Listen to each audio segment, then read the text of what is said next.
Chapter 64. Stepping into the corridor on the second floor, Li Beidian began to sigh as soon as he entered the room. His long and short sighs looked really miserable. Ning Qianxing was seriously injured, but if he didn't fight he could move slowly. He followed Li Beidian in, frowned slightly, and said, "What the hell are you screaming for?" F***CKU. This is called melancholy. Melancholy, do you understand? Li Beidian rolled his eyes. Looking at the large and soft bed in the room, he sighed again and shook his head. Look at Tunlun, hugging the first beauty of Huading to sleep tonight, and then look at us? We're F***king sharing the same bed. Gay love is everywhere. The gap between us is too big. Ning Qianxing's mouth twitched. He didn't think much at first, but after hearing Li Beidian's words, he suddenly felt that the big bed in front of him was an eyesore. He shook his head and sat on the bed. He glanced at Li Beidian and said with a smile, "What? Envy, jealousy, and hatred?" "Of course I am." Li Beidian sighed and said, "Didn't you see it on the mountain? She really shot me. If there is a woman like her who protects me at all costs, I'll be satisfied. But I'm not jealous. I haven't seen Qin Weibai before, but I've heard of her. I've heard a lot about her. Today, I know it's not an exaggeration. Beautiful, too beautiful. That's not good." Ning Qianxing casually lay on the bed to rest. He was sober, but he felt dizzy and his body was a little weak. He pulled the quilt over and said with a smile, "Isn't it good to be beautiful? Are you looking for a girlfriend or a wife who is ugly?" "Of course it's good to be beautiful, but it's not good to be too beautiful. Qin Weibai is a disaster. Think about it, with such a beautiful wife, after Tianlong has tasted her, will he still be interested in other women? A bunch of mediocre women, I guess he won't be interested in them. Sad, too damn sad." Ning Qianxing was silent. He wanted to say that what Li Beidian said was wrong, but after thinking about it carefully he found that it did make sense. With Qin Weibai, other women were really mediocre. To have only one woman in a lifetime was a normal thing for many people, but in the eyes of some people, it was a bit scary. Wang Yuetong. Can't you eat it? Ning Qianxing thought for a moment and suddenly said, "When they went upstairs just now, everyone could feel the irritation and even jealousy of the little princess of the Wang family of Beihai. When she entered her room and closed the door, the whole floor shook. It was terrifying." Although Ning Qianxing felt a little baffled, he was sure that the little princess was interested in Li Tianlong. The key was to see what Li Tianlong thought. In terms of charm, Qin Weibai might be unparalleled in the world, but even in front of Qin Weibai, Wang Yuetong was a real delicacy that could be devoured. Isn't this too scary? It's not a question of whether I can do it or not. It's a question of whether I dare to do it. If I really do it, the Wang family of Beihai will tear Tianlong apart. Li Beidian was speechless. This is too crazy. Crazy, your sister. Ning Qianxing kicked him. Stop gossiping and go to sleep. Li Beidian grunted but did not take off his clothes. He directly lay down on the bed. Ning Qianxing closed his eyes and planned to meditate. After tonight's battle, the fire-flaming realm was close at hand. If he could enter the state of meditation, he could successfully break through in half an hour at most. However, after trying for a long time, he still could not calm down. Ning Qianxing was not in a hurry. He closed his eyes and rested. Just as his consciousness was about to fade, Li Beidian suddenly stood up and said, "I'm really not used to sleeping in the same bed with a man. You sleep, I'll go downstairs for a walk." He laughed and said, "Didn't Qin Weibai ask the driver's sister to wait downstairs? I'll go talk to her about my life ideals." Ning Qianxing, who was about to fall asleep, sneered and said, "Didn't you hear what Qin Weibai called her? That's Horsewoman, one of the 12 super masters of samsara. If you want to die, go ahead." "Do you think I'm scared?" Li Beidian chuckled and walked out. Woo! An ear-piercing siren suddenly sounded, cutting through the deep night outside the window. Li Beidian, who had not left the room, and Ning Qianxing, who was on the bed, were stunned at the same time. Before the two could speak, the shrill and piercing siren suddenly sounded. For a moment, it seemed that the siren was echoing in every corner of the entire Yonghua villa. Li Beidian and Ning Qianxing rushed to the window one after another and looked out. Outside the window, the police lights were flashing. Teams of policemen gathered in front of the villa and then quickly dispersed. In the blink of an eye, the entire villa was surrounded. Countless policemen with shields were at the forefront. At first glance, the front of the villa seemed to have become a sea of shields and helmets. How many people are there? Li Beidian subconsciously muttered to himself. Ning Qianxing did not speak. His gaze passed over the policemen in front of the villa and fell directly on the 7 or 8 military trucks behind the large group of policemen. The 7 or 8 military trucks stopped behind the large group of policemen. The doors opened, and teams of heavily armed soldiers jumped out of the trucks. Under the leadership of an aging middle-aged man, they went straight to the front door of the villa. Tan Qinghua. Ning Qianxing's pupils contracted slightly. His chest rose and fell as he breathed deeply. The policemen tacitly made way for the soldiers to pass. A middle-aged man with the title of Deputy Chief Police quickly walked to Tan Qinghua and saluted. Ning Qianxing, who saw this scene, narrowed his eyes and did not speak. "I'll go down and have a look." Li Beidian suddenly spoke with a serious expression. Ning Qianxing subconsciously looked at his watch and then said, "Let's go down together. What will come can't be avoided." The two looked at each other and walked out of the door together. They had thought that after leaving Mount Tong, both the Zhong family and the Tan family would calm down. At least there would be no trouble tonight. But they did not expect that they would act so quickly. What was going on outside? The police, armed police, special police, and the army appeared together, which also meant that the Zhong family and the Tan family had officially joined hands. In terms of time, the two sides had even reached an agreement at the first moment. Otherwise, it would not have been so fast. Outside the villa, the siren had quieted down. Tan Qinghua, who had come to avenge his son in a military uniform, shook hands with the deputy chief police in front of him and said in a hoarse voice, "Director He, are you sure this is the place?" "Yes, the murderers who injured Zhong Xiaofeng and killed Tan Xilai are all here. Should we arrange someone to call them?" The deputy chief police let go of Tan Qinghua's hand. His tone was neither humble nor arrogant, but his eyes were extremely cold. "Don't bother. Just arrest them."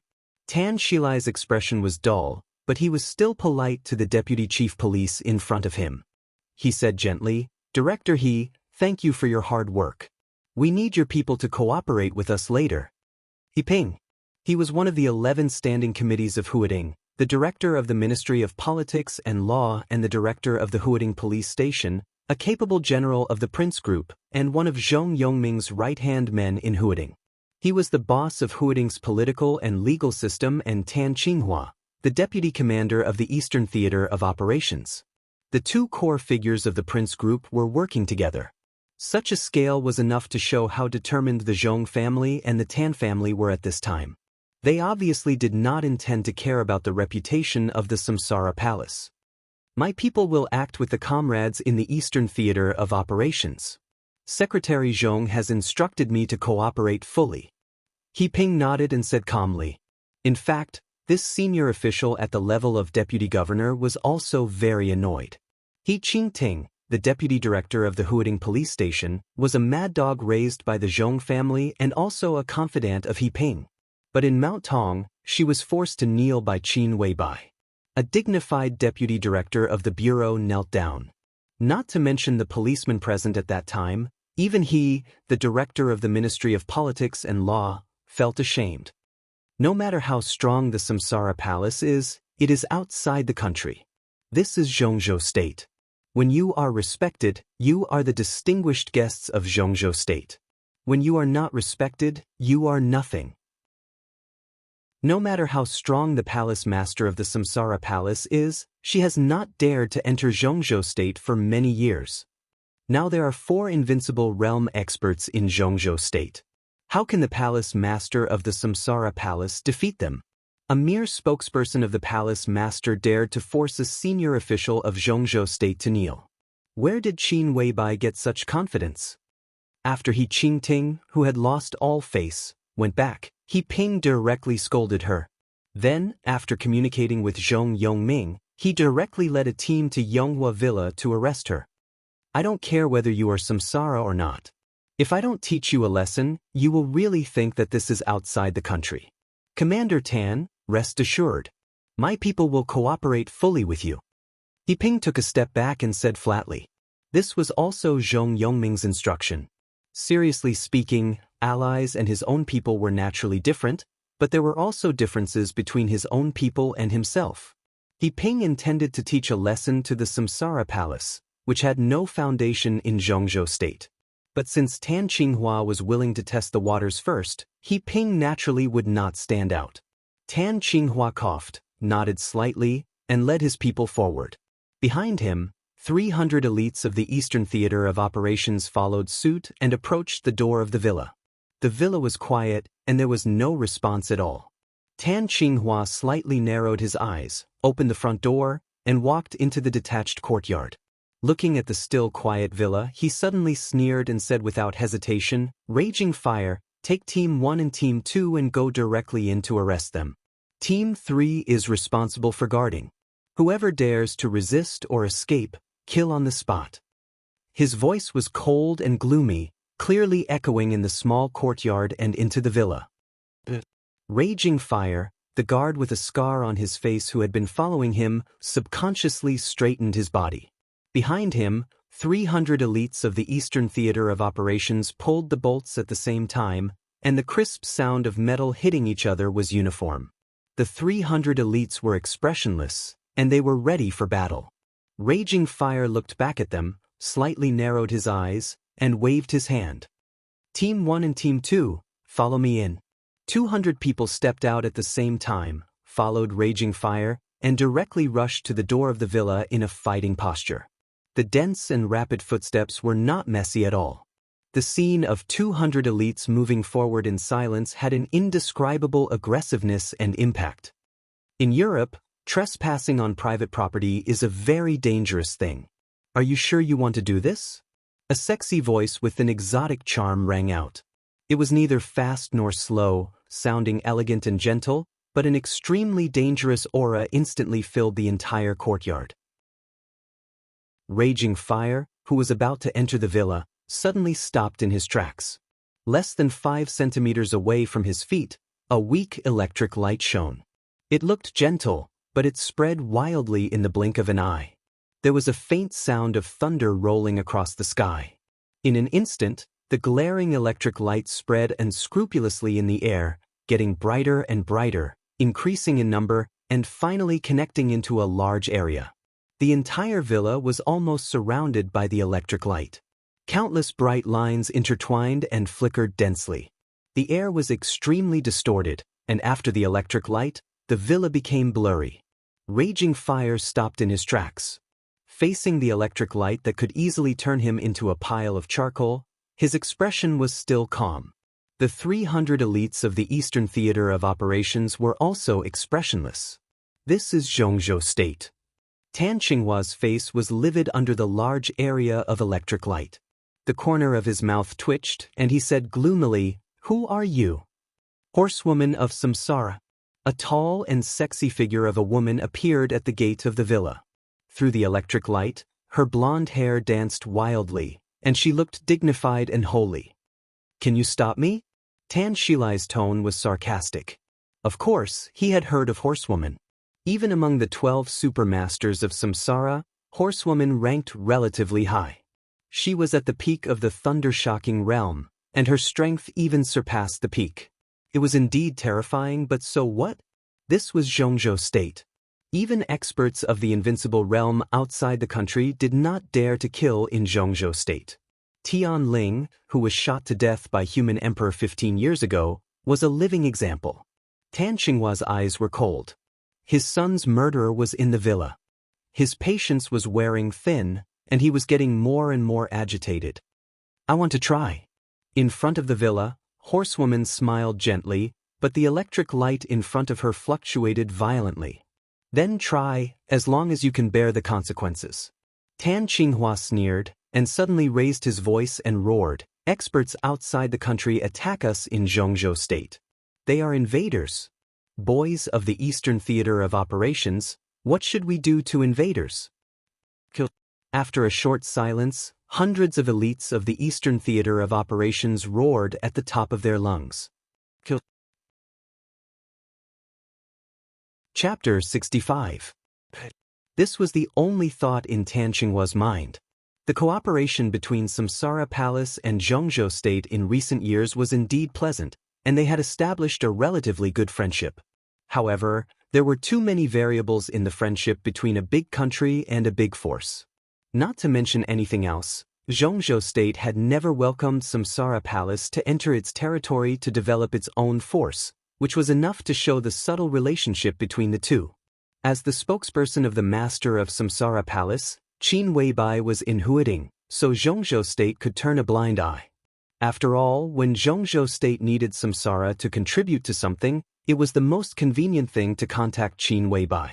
Since Horsewoman, Flaming Fire, and the other supermasters of Samsara were in Huading, Zhongzhou State could also turn a blind eye.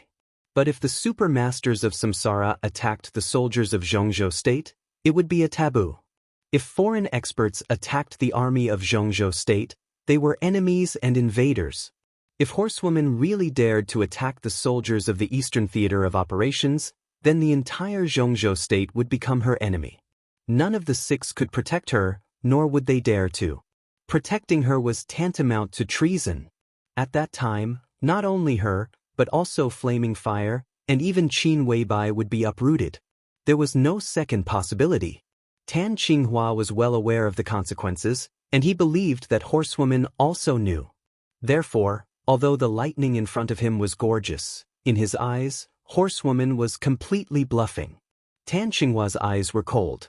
He was not in the mood to play any psychological tactics with Horsewoman. Whether Horsewoman was pretending or really crazy, he did not intend to compromise. Ning Qianxing must die. Who dares to move? A deep and old voice suddenly sounded at the door. In everyone's sight, Zhuang Huayang, the headmaster of the Sky Academy, also in a military uniform with the rank of general, appeared in front of the door. Li Beidian and Ning Qianxing stood on both sides of him. Tan Qinghua, who had been calm, suddenly became ferocious the moment he saw Ning Qianxing. He stared at Ning Qianxing. In his eyes, besides coldness, there was only a kind of naked hatred and brutality. Headmaster Zhuang, what do you mean? Tan Qinghua's tone was cold. His eyes seemed to be completely fixed on Ning Qianxing and refused to move away. Zhuang Huayang casually glanced at Horsewoman. The knight hesitated for a moment before waving his hand. There was a slight fluctuation in the air, and the lightning that had shrouded the entire villa instantly disappeared. I'd like to ask what Commander Tan means. The life-and-death duel between Tan Shilai and Ning Qianxing is a normal internal competition of our Sky Academy. Commander's reaction is so extreme. Are you trying to trample on the rules of our academy? Zhuang Huayang took a step to the side, intentionally or unintentionally, and stood in front of Ning Qianxing, staring at Tan Qinghua as he asked. He killed my son. Tan Qinghua said in an old-fashioned tone, I have to bring him back. As he spoke, Lai Hua and the 300 elites from the Eastern Battle Zone took a step forward at the same time. The sound of their footsteps landing on the ground rang clearly in the courtyard, dull and clear. This is an internal matter of our Sky Academy. Since the commander chose to send Tan Shilai to the Sky Academy, you should have made such preparations. I'm sorry, you can't take Qianxing away. After the internal study of the Sky Academy, you will be given an explanation. Zhuang Huayang said coldly. At this moment, the old headmaster, who always seemed to smile at everyone and seemed to have no temper at all, was expressionless. His words were filled with an indescribable strength and determination. I can't take him away? The corners of Tan Qinghua's mouth rose. A grim smile gradually spread on his face and became more and more obvious. He suddenly pulled his collar and roared, I don't want an explanation from your Sky Academy today. I must take Ning Qianxing away. You can't stop me, no one can stop me. He Ping, the director of the political and legal department of Huading, who had been following behind Tan Qinghua, frowned slightly. Tan Qinghua could do anything in the face of Horsewoman, but it was a bit difficult to deal with Zhuang Huayang, who was also a general of the military. He couldn't treat Zhuang Huayang as a foreign expert, could he? Seeing that things were going to be awkward, he ping-coughed and suddenly said with a smile, "Headmaster, I'm here to take away a young man named Li Tianlun. He injured Secretary Zhong's son, Zhong Xiaofeng. The Municipal Public Security Bureau wants to take him back to the Bureau for investigation." "Headmaster, this is not an internal matter of the Sky Academy, is it?" "Bullshit." Zhuang Huayang sneered. Looking at He Ping's suddenly embarrassed face, he said mercilessly, "Li Tianlan is also a freshman of the Sky Academy. If this is not our internal matter, then what is it? We deal with our own students. This is the rule. If you want to break the rule, you can try. I've been in the special warfare system for so many years. Although I didn't do well, as the headmaster of the Sky Academy, I still have to uphold the rules of the Academy. I'll make it clear today. You, Tan Qinghua, can't take Ning Qianxing away. You, He Ping, can't take Li Tianlan away either." Zhuang Huayang. Tan Qinghua's face suddenly turned red. His emotions were almost completely out of control. He roared angrily, "I'm going to take the murderer away today. Let's see what you can do." "Domineering. No wonder you're the deputy commander of the Eastern Theater of Operations. You're really domineering." Before Zhuang Huayang could respond, a casual male voice rang from behind Tan Qinghua. With a strong smile, the voice did not care about Tan Qinghua's current feelings at all. "When I was a child, my brother told me that the strongest fist is the last word. Old Tan, old Zhuang, what's the use of you two dawdling for a long time? Just fight. Old Zhuang is not weak. Old Tan, you have hundreds of elites under your command. So many policemen are not to be trifled with. Anyway, you're in a hurry to take revenge. Fight first and talk later. You don't need to think about the consequences, do you?" Tan Qinghua frowned and looked back with a sullen face. In his sight, a young man in beige casual clothes walked over lazily with his hands in his pockets, ignoring all the policemen present. The young man was tall and handsome. When he smiled, he seemed to be full of a modest and gentle temperament. He was harmless and made people feel very comfortable. Zhuang Huayang glanced at him and raised his eyebrows slightly. He was calm and collected. Tan Qinghua's body tensed up and he said attentively, "What are you doing here?" "Wang Xiaoyao, King Xiaoyao of the Wang family of Beihai." For anyone, this was a figure that needed to be taken seriously. Even if he did not have any official position, the core high level of the Wang family of Beihai was enough to be on an equal footing with most people. "I'm here to watch the fun."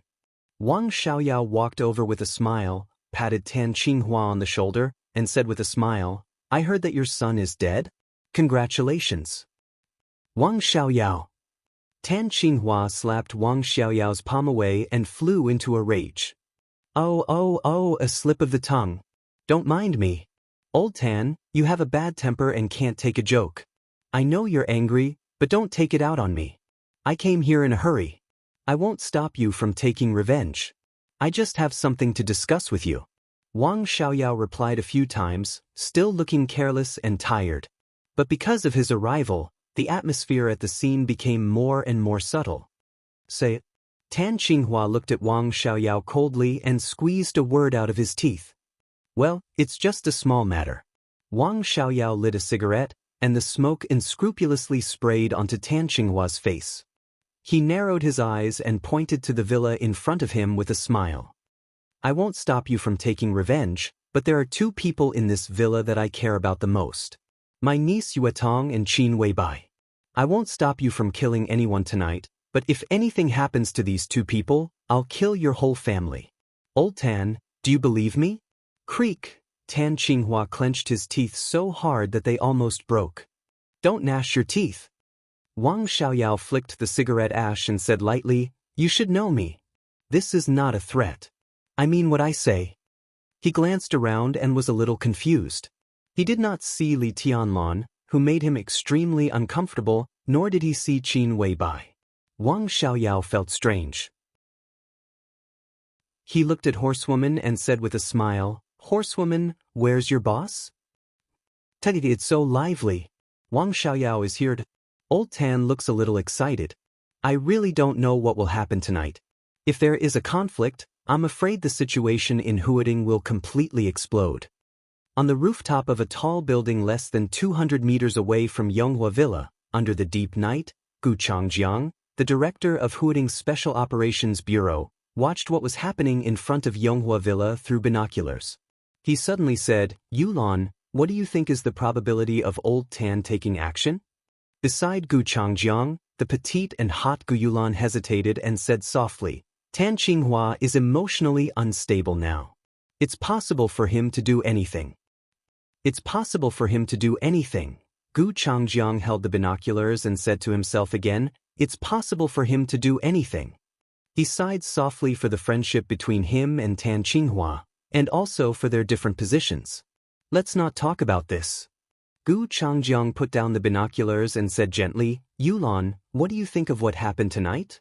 Gu Yulan was the last disciple of Gu Qianquan, the first elder of Kunlun City. She was an absolutely important figure among the young generation of Kunlun City. Gu Changjiang must pay attention to her opinion. Li Tianlan must die. Gu Yulan was silent for a while. She thought of Li Tianlan's decisiveness and ruthlessness when he disabled Zhong Xiaofeng, his madness when he took the initiative to provoke, and his calmness and indifference. She felt a chill in her heart for no reason. Li Tianlan was too calm. He was so calm that he didn't look like a human. At this moment, all she could think of was the scene when Li Tianlan slowly crushed Zhong Xiaofeng's foot. At that time, Li Tianlan laughed coldly and cruelly, but his eyes were as calm as a glacier. He was so calm that no murderous intent could be seen, as if he was casually stepping on an ant. He was definitely a madman who disregarded life to the extreme. If this madman with infinite potential didn't die, Kunlun City would never have a comfortable life in the future. Li Kunlun. Gu Changjiang narrowed his eyes slightly, picked up the binoculars again, and said with a smile, I didn't see him. Where is he now? What Gu Changjiang didn't expect, what Wang Xiaoyao didn't expect, and even what everyone else didn't expect was that when the conflict outside the villa was on the verge of breaking out, Li Tianlan was on the big bed in the master bedroom of the villa, pressing Qin Weibai's back and fooling around. There was no black silk skirt, but the sexy lingerie could also make people have a nosebleed. Qin Weibai was sometimes cold, sometimes charming, sometimes dignified, and sometimes flirtatious. Even a saint couldn't bear it, let alone Li Tianlan. The atmosphere outside the villa was tense. Li Tianlan also wanted to go out, but he really couldn't control himself. Looking at Qin Weibai, who buried her pretty face in the quilt and let him do whatever he wanted, he held her soft and delicate waist. Li Tianlan really felt that he was willing to die. The bedroom was full of spring scenery. Outside the villa was murderous. At the critical moment of avenging his son, Tan Qinghua really didn't want to provoke Wang Xiaoyao, who spoke in a gentle voice as if he loved him when he said he would kill his whole family. Tan Qinghua vented all his evil anger on Zhuang Huayang, a general headmaster in the Special Warfare System, a deputy commander of a theater of operations in the military system. Tan Qinghua naturally wouldn't take Zhuang Huayang, who was about to retire, seriously. His patience had completely disappeared. Seeing that Zhuang Huayang was still in an unfathomable state, his expression became colder and colder. Get out of the way. I said, you can't take anyone away today. Not to mention these 300 people, even if there were 10 times more people, you still can't. Zhuang Huayang looked at Tan Qinghua with no expression. The electric light lingered between his fingers and gradually spread to his whole arm.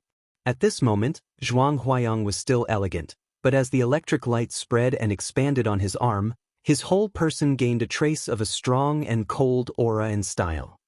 You're forcing me. You're forcing me. You're forcing me. Tan Qinghua's tone became louder and louder. He suddenly roared, get out of the way. Zhuang Huayang said nothing and just sneered. Tan Qinghua took a deep look at the motionless Zhuang Huayang, nodded and said, very good. Under Zhuang Huayang's suddenly focused eyes, Tan Qinghua spoke again, raging fire. Raging Fire, who was blocking the entrance of the villa with 300 elites, responded loudly. Tan Qinghua glanced at Zhuang Huayang and said calmly, kill Ning Qianxing. Whoever dares to stop you, kill them too. Raging Fire looked at Zhuang Huayang in front of him. A red light flashed in his eyes and even the scar on his face became ferocious. He raised the submachine gun in his hand and aimed directly at Zhuang Huayang. Behind him, the 300 special warfare elites of the Eastern Theater of Operations were expressionless as they raised their guns at the same time. The corner of Raging Fire's mouth twitched and he directly roared, "Kill! Who dares?" A magnetic voice reverberated in the night sky, drifting and clear, as if it came from the horizon. Everyone looked up at the same time. The whizzing sound of the helicopter's rotors came from afar. The drifting voice came from above and covered the entire villa area in an instant. "Tan Qinghua, how dare you touch the people of my border control corps? Do you really think that I can't crush a fake wealthy family like the Tan family?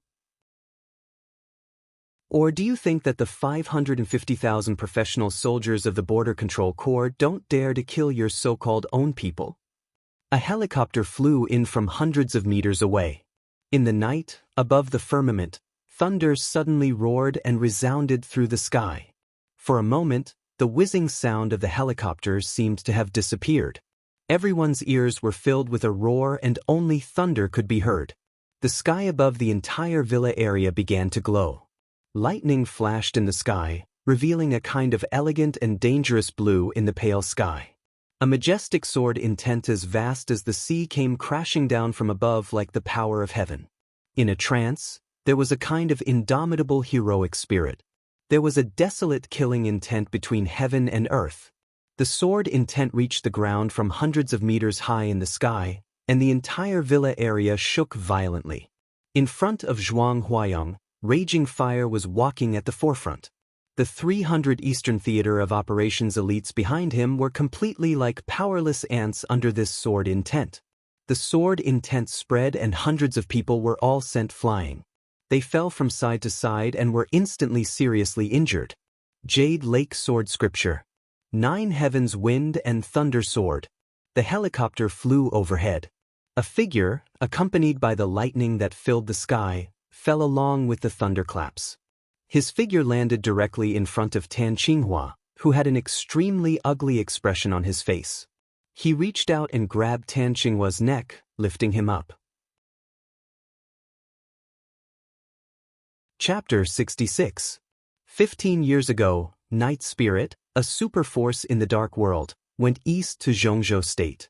2 superiors of the Invincible Realm led 3,000 elites to invade the border of Zhongzhou State.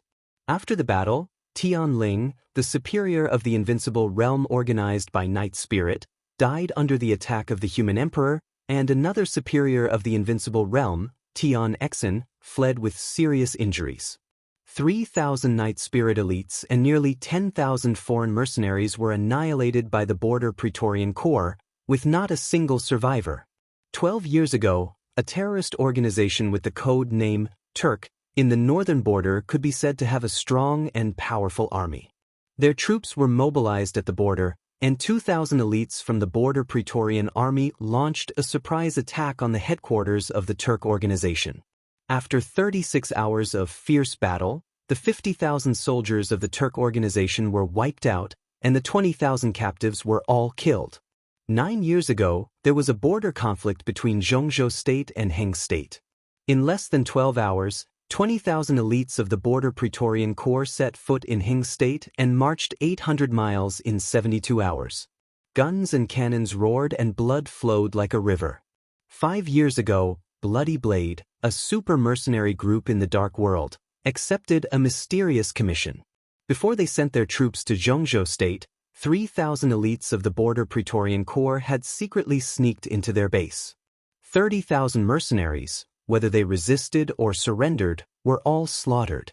In the past 2 decades, the country had been enjoying peace and prosperity, but the Border Praetorian Corps of Zhongzhou State had been fighting constantly. The super forces of the Dark World, mercenary groups, killer groups, terrorist organizations, and even some mysterious armed forces of unknown origin, the Border Control Corps never lacked opponents. They were the most elite super-large combat corps of Zhongzhou State and also the most cold-blooded corps. Because their commander had said something when he took office 20 years ago. This sentence was still widely spread in the dark world and had even derived countless versions. It could be called a famous saying in the dark world. None of my enemies survived. That's what he said, and that's what he did. In the past 20 years, the Border Praetorian Guard Corps had fought countless battles, and their army commander had always taken the lead in every battle. Resist? Kill. Surrender? Kill. Wherever the Border Control Corps passed, there were only dead people besides their own people. Over the years, the number of enemies who had died in the hands of the Border Control Corps had long been uncountable. Countless blood and corpses had watered the prestige of the 550,000 troops of the Border Control Corps. At the same time, it had also created a code name that, although not in the Invincible Realm, was more famous than many Invincible Realm experts. One of the four gods of Zhongzhou State, Dongqing Wudi, the god of massacre of Zhongzhou State. He was a member of the decision-making committee of Zhongzhou State and one of the only 3 marshals in the military. No one could have imagined that Dongqing Wudi would appear here. Tan Qinghua didn't expect it, Zhuang Huayang didn't expect it, and even Ning Qianxing didn't expect it. Dongqing Wudi's domineering appearance made it clear that he did not intend to save the Zhong family and the Tan family any face. The dignified general of the Zhongzhou State military and the deputy commander of the Eastern Theater of Operations was now held in the air by the neck. This was probably the most shocking scene that most people had ever seen in their lives. The corners of Zhuang Huayang's mouth twitched slightly. It was said that Dongqing Wudi was arrogant, bloodthirsty, and extremely protective. Now it seemed that the rumors were true and even a little conservative. Marshal? Ning Qianxing finally reacted and rushed to Dongqing Wudi's side. His eyes were feverish and his whole body was trembling with excitement. Dongqing Wudi glanced at Ning Qianxing and nodded with a smile. This was an old man who was filled with an indescribable aura from head to toe. He was dressed in a military uniform and was about 50 years old. His temples were grizzled, and his appearance was not outstanding. However, his eyes were indescribably wild and fierce, like an eagle soaring in the sky, ready to pounce at any time. Every move he made seemed to have a kind of courageous and murderous aura, which was a kind of soul-stirring deterrent. You killed his son? Dongqing Wudi looked at Ning Qianxing and said with a smile. His voice was deep and magnetic, and it seemed that every word he said had a charm that made people listen carefully. Tan Shilai took the initiative to propose a life-and-death duel. He lost and I won. Ning Qianxing subconsciously straightened his body and replied calmly. Well done. Dongqing Wudi said casually, but his grip on Tan Qinghua's neck tightened. He narrowed his eyes and stared at the military general whose rank was only 1 level lower than his, and said lightly, What do you have to say? Tan Qinghua's face had turned purple-red. His feet were subconsciously struggling in the air, but his eyes were burning with extreme anger when he looked at Dongqing Wudi. Marshal, what do you mean? Tan Qinghua's breathing became more and more difficult. He held Dongqing Wudi's palm with both hands and barely squeezed a few words out of his throat. Before Dongqing Wudi could speak, a furious roar suddenly rang out, Let go of the commander. Raging Fire, who had just been sent flying by a stream of sword energy, had just gotten up. When he saw the scene in front of him, he was so frightened that he rushed up with a shout without even thinking about it. Dongqing Wudi, the god of massacre. Who was he? His bloodthirsty character was well known in the whole dark world. He was famous for being cold-blooded and cruel both internally and externally.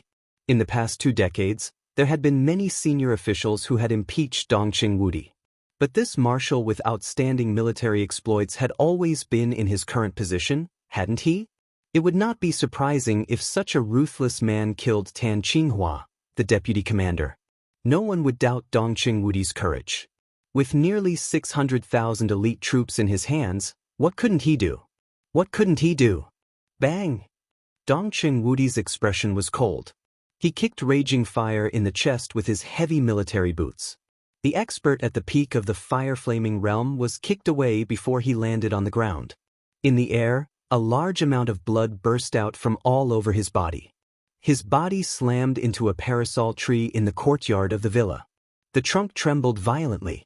Raging Fire's body twitched a few times and then fell silent. You offended your superior. Damn it. Dongqing Wudi said blandly. At this moment, not only the policeman, but also He Ping's body trembled slightly. With his current status, he didn't have to be like this at all. He Ping might be respectful and humble in front of the 4 gods of Zhongzhou State, the 3 marshals of the army headquarters, and even any member of the decision-making committee, but he would not be afraid. But Dongqing Wudi was an exception. In Zhongzhou State, he was not the strongest or the most powerful, but he was definitely the most bloodthirsty. What would be the consequence of angering Dongqing Wudi when there was no combat capability to check and balance him? The deputy commander of the Eastern Theater of Operations was in his hands. What was he, the director of the Ministry of Politics and Law, to him? Dongqing Wudi's eyes swept over and fell on He Ping. He said calmly, "Go back and tell Zhong Yongming that I'll take care of Tianlun. If he's not convinced, he can come to me.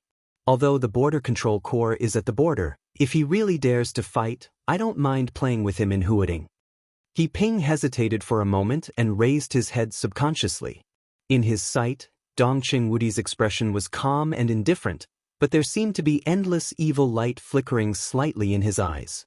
He hurriedly lowered his head and even slightly bent his waist. "Yes."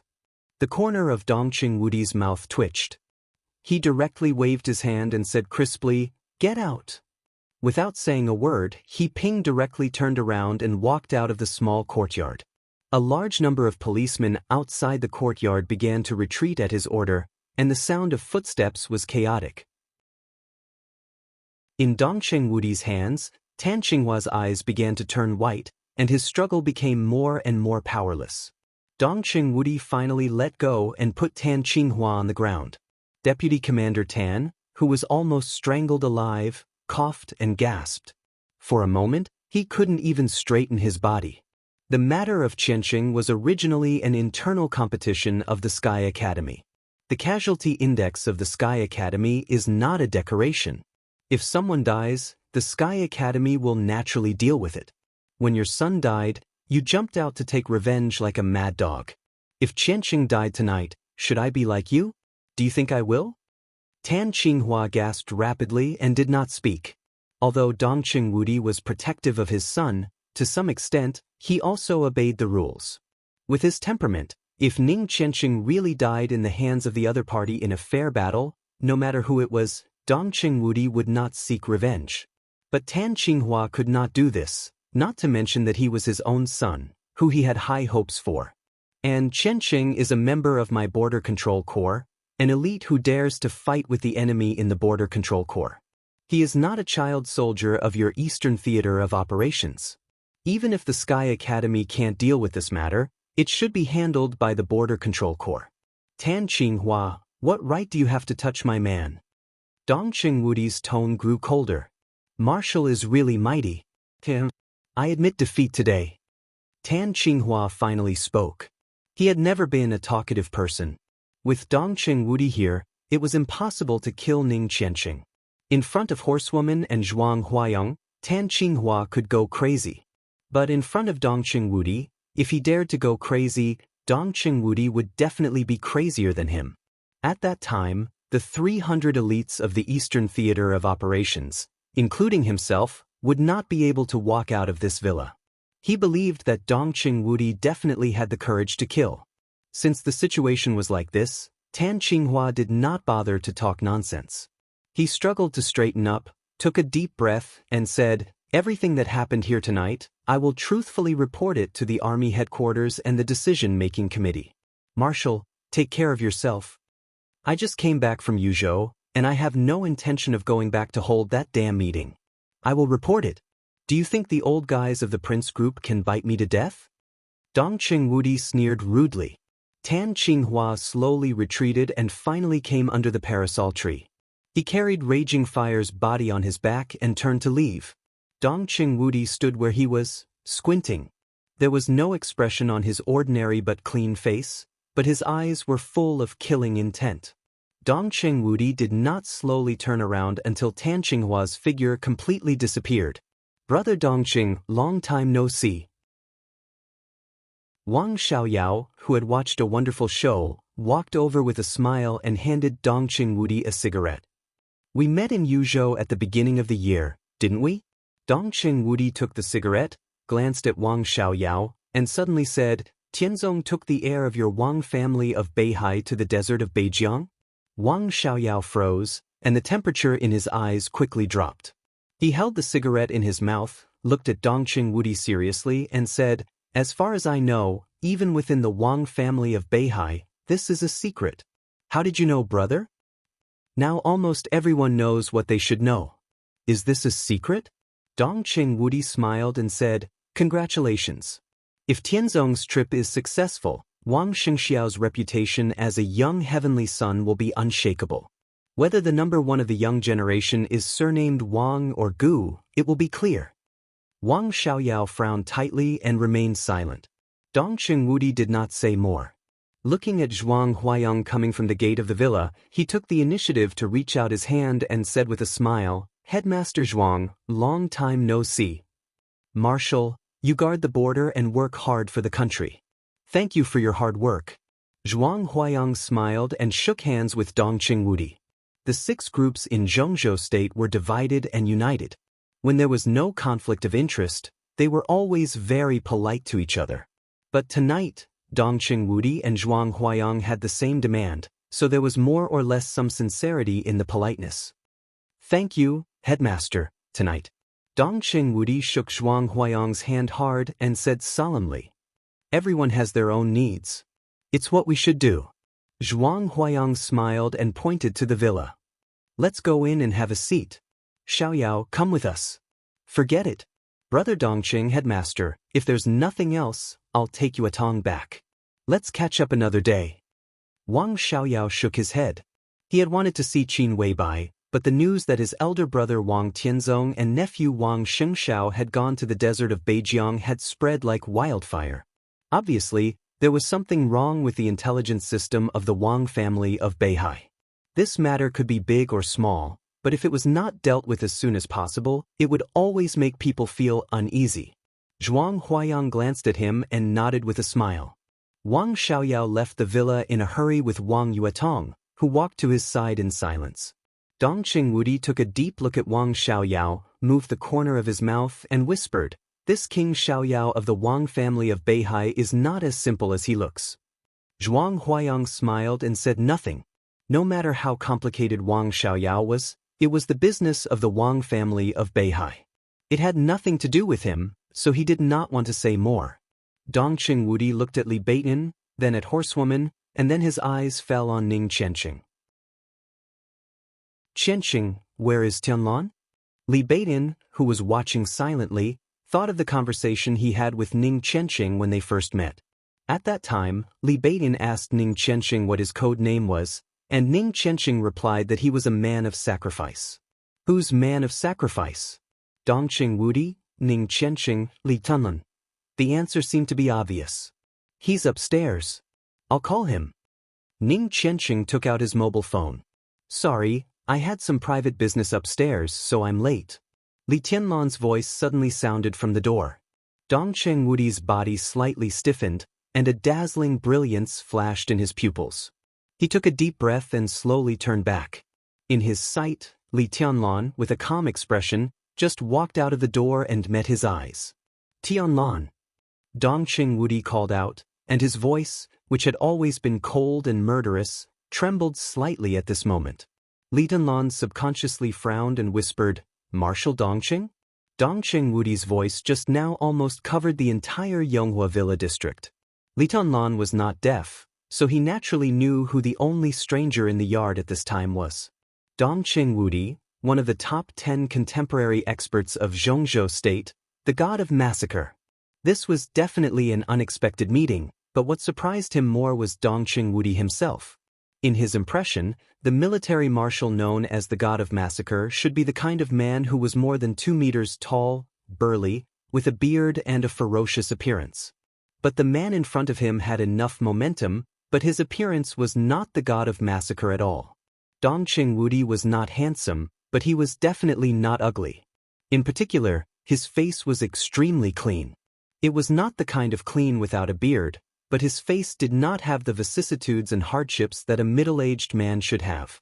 It was so clean that there seemed to be no trace of time. If it were not for the white hair at his temples, even if someone said that he was just a young man in his 30s, Li Tianlan would believe it. Dong Qingwudi took a deep breath. In a very short time, the cigarette butt in his hand had been unconsciously crushed by him. He subconsciously took a step forward and suddenly said, "Tianlan, how about going back to Zhongyun province with me?" Li Tianlan looked inexplicable. He did not know what this uncle god of massacre was doing and could not answer for a while. "Marshal, why are you in such a hurry? Since you are here, you should at least say hello to the owner of this place, right? Go in and have a seat first?" Zhuang Huayang laughed in a low voice. His eyes flickered as if he knew something, but he did not seem to know what. Thinking of the phone call he had received from Zhongyuan province, Zhuang Huayang had thousands of speculations in his heart, which were simply wonderful. Yes, go in and have a seat first. Dong Qingwudi suddenly realized his gaffe. He coughed awkwardly and walked into the villa. Horsewoman had taken out the tea set from the living room and was ready to make tea. Dong Qingwudi was not in the mood to appreciate the foreign girl's tea ceremony. He looked at Li Tianlan and was about to speak. Qin Weibai, who did not choose pajamas like Li Tianlan but changed into casual clothes, had already walked down the steps. "Marshal Dongqing, you came to visit in person. Sorry for not going out to greet you," Qin Weibai said in a soft tone. Her tone had a trace of charm that she herself did not realize. Her beautiful face, which was almost unreal, was red. Although her hair had been combed, it still looked a little messy. At this moment, Qin Weibai was no longer the cold and strong spokesperson of Samsara Palace. Charming and languid, she looked exactly like a little woman who had just been moisturized. All the people present were experienced. In this situation, how could they not know what had just happened between Qin Weibai and Li Tianlan? It was estimated that only Qin Weibai and Li Tianlan did not know how many loopholes their supposedly flawless cover-up were. The corners of Zhuang Huayang's mouth twitched. He lowered his head, sighing at the carefree nature of the young couple, but also feeling a little weird. Dong Qingwudi glanced at Li Tianlan with a strange look. When he saw Qin Weibai approaching, he subconsciously stood up and made a gesture of greeting. "Marshal, why are you so polite?" Qin Weibai raised her eyebrows and naturally sat down beside Li Tianlan. "This is to thank you," Dong Qingwudi said in a deep voice. "Thank you for what Samsara has done for Zhongzhou State and the Border Control Corps in recent years. I hope Boss Qin can tell the palace master that Zhongzhou State hopes to continue to cooperate with you in the future. As for tonight's little misunderstanding, it's just a few idiots who don't understand the overall situation making trouble. The decision-making committee will punish Tan Qinghua, He Ping, and others. This is our sincerity." "So, tonight's matter is solved?" Qin Weibai asked with a smile as she took the tea from Horsewoman. Dong Qingwudi hesitated for a moment and said slowly, "After tonight, the Zhong family and the Tan family will not use official means to pursue this matter. As for privately, he didn't finish, but he didn't need to. No one could do anything to the two wealthy families in private as long as they didn't get evidence." "That's good," Qin Weibai said softly, holding the teacup. Tonight, Tan Qinghua came to Yonghua Villa and was stopped by Horsewoman. Because of the official relationship, once the two sides fought, it would be a foreign master against the official of Zhongzhou State. Once the official name was gone, even if they fought to the death, it would be a personal grudge. "Boss Qin and Dunlan?" Dong Qingwudi was silent for a while, and finally couldn't help asking. The living room seemed to be quiet for a second. Then Qin Weibai's natural and unrestrained voice sounded. Her face was still red, but there was a trace of happiness and joy in her eyes. "I'm already Tianlan's woman. He said he would marry me." Dong Qingwudi's face changed slightly. He touched his nose subconsciously and said with a wry smile, "Congratulations, congratulations." "It's good that you think so, Marshal," Qin Weibai said softly with a smile and gently fixed the collar of Li Tianlan's pajamas. Dong Qingwudi had nothing to say. At this time, he really didn't know what to say to Qin Weibai, so he looked at Li Tianlan and asked, "Tianlan, would you like to go back to Zhongyuan province with me?" Li Tianlan's tone was calm, but there was some doubt in his eyes. He always felt that there was something wrong with the way Dongqing Wudi looked at him. He thought of the engagement that Qin Weibai had mentioned not long ago. His heart gave a little jump. Why do you ask so many questions? You're so fussy. You weren't so fussy before. Would our marshal harm a stinking brat like you? A rough and hearty voice sounded from outside the door. Li Tianlan suddenly turned back. A stout figure strode into the living room, looked at Li Tianlan and laughed. He was actually very tall, but his fat body could deceive people's eyes. The man had a beard and a bald head, completely looking like a middle-aged non-mainstream man. He left a deep impression wherever he went. Li Tianlan's eyes were full of surprise from the bottom of his heart. He said with a smile, "Uncle Lei, why are you here?" "Let me introduce myself again." The bearded man laughed and said, "Thunder God, the commander of the Guards Battalion of the Border Praetorian Corps, and also the Marshal's bodyguard. Now you can go to Zhongyuan with us without worry, right?" Li Tianlan still had doubts in his heart, but he agreed without hesitation. "Then let's go." Dongqing Wudi, who had been sitting, suddenly got up, grabbed Li Tianlan's hand, and directly pulled him out. He couldn't wait. "Happy New Year to everyone, it's the beginning of the month. Brothers with guaranteed monthly votes, give them to the Special Warfare Team. Asking for monthly votes." Chapter 67.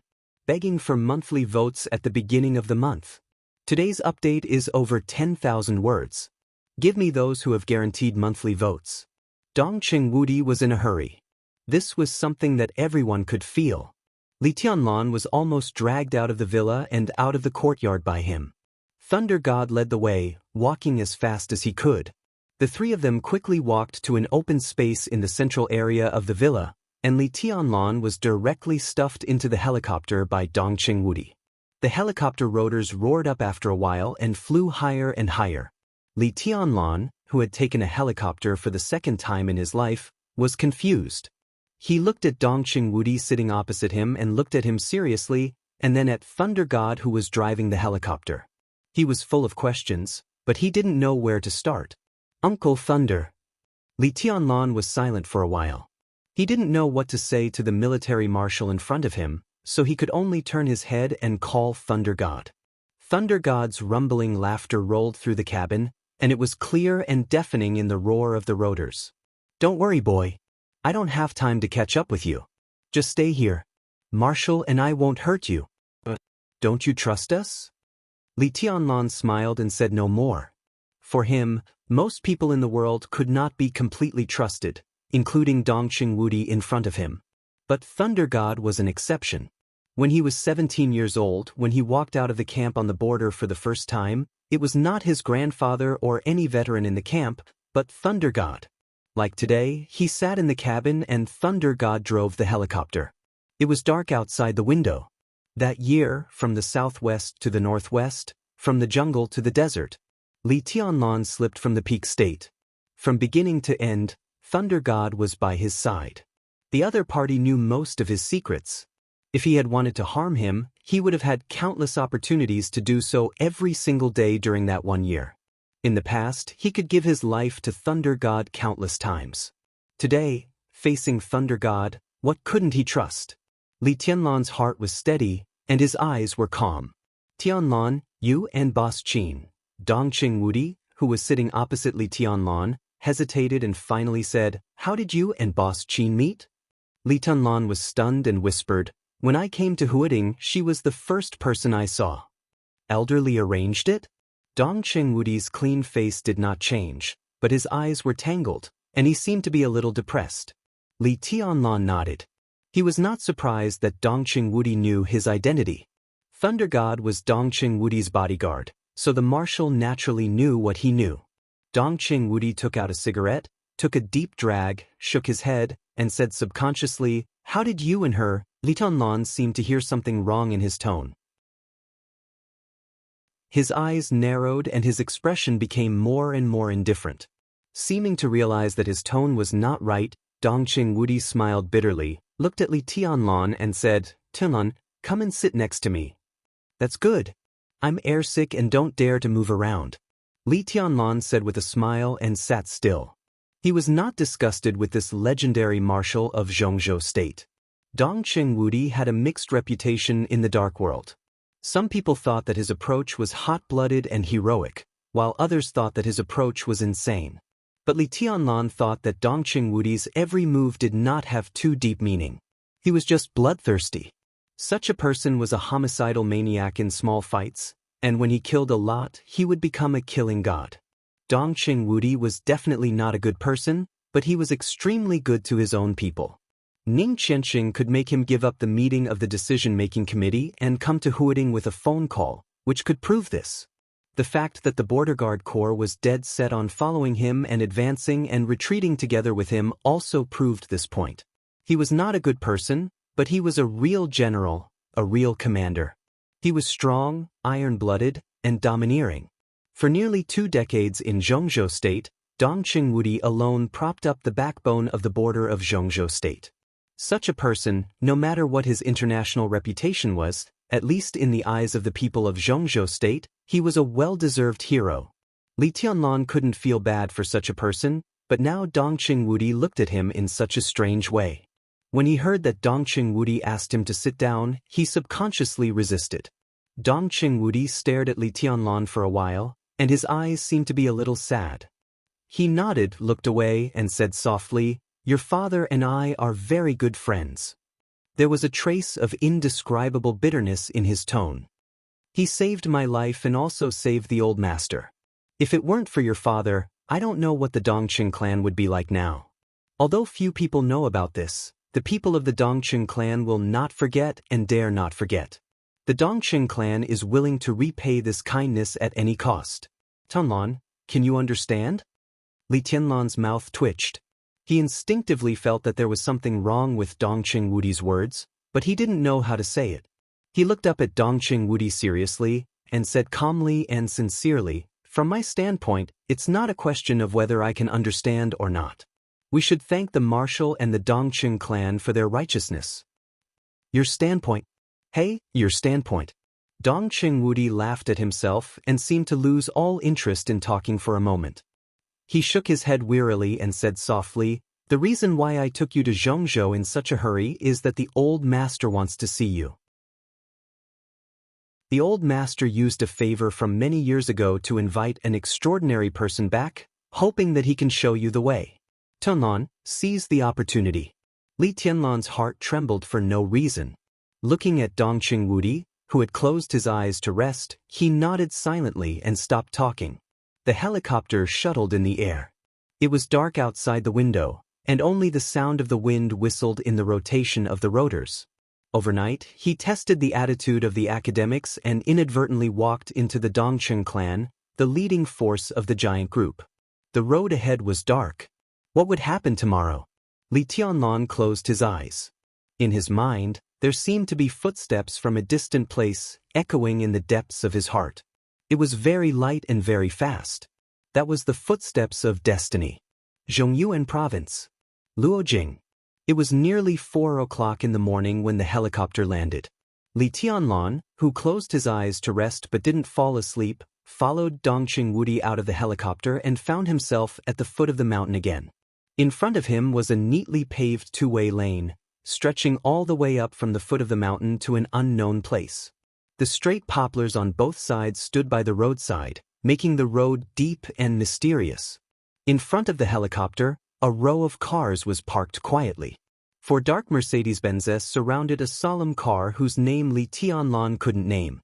The headlights softly illuminated the road ahead. Around each Mercedes-Benz stood 4 burly men, all in black suits. They stood beside the light and shadow of the headlights and stood silently with their hands on their abdomens, but they had a steady momentum as dignified as a mountain. These were all elites, and perhaps none of them was lower than the ice-condensing realm. Li Tianlan observed silently and followed Dong Qingwudi to the amazing motorcade ahead. In front of the luxury car whose name Li Tianlan couldn't name, an old man standing in front of the car saw Dong Qingwudi coming over and immediately came over with a smile. He ignored Dong Qingwudi, just looked at Li Tianlan, and said with a soft smile, "Are you young Master Li?" The old man was slightly fat, with slicked back hair and neatly combed hair. He was dressed in a tang suit and cloth shoes. He was clean and his eyes were kind. It was easy to make a good impression. "I'm Li Tianlan. I'm not young Master Li." Li Tianlan smiled and said, "What's your name, old man?" "Henan, this is Uncle Lin, one of the old master's bodyguards in those days. Now he is the steward of the family." Dongqing Wudi took the initiative to introduce him in a calm tone. The light in front of him shone on his face, and no one could see his expression clearly. "Hello, Senior," and Li Tianlan reached out and shook hands with the old steward politely.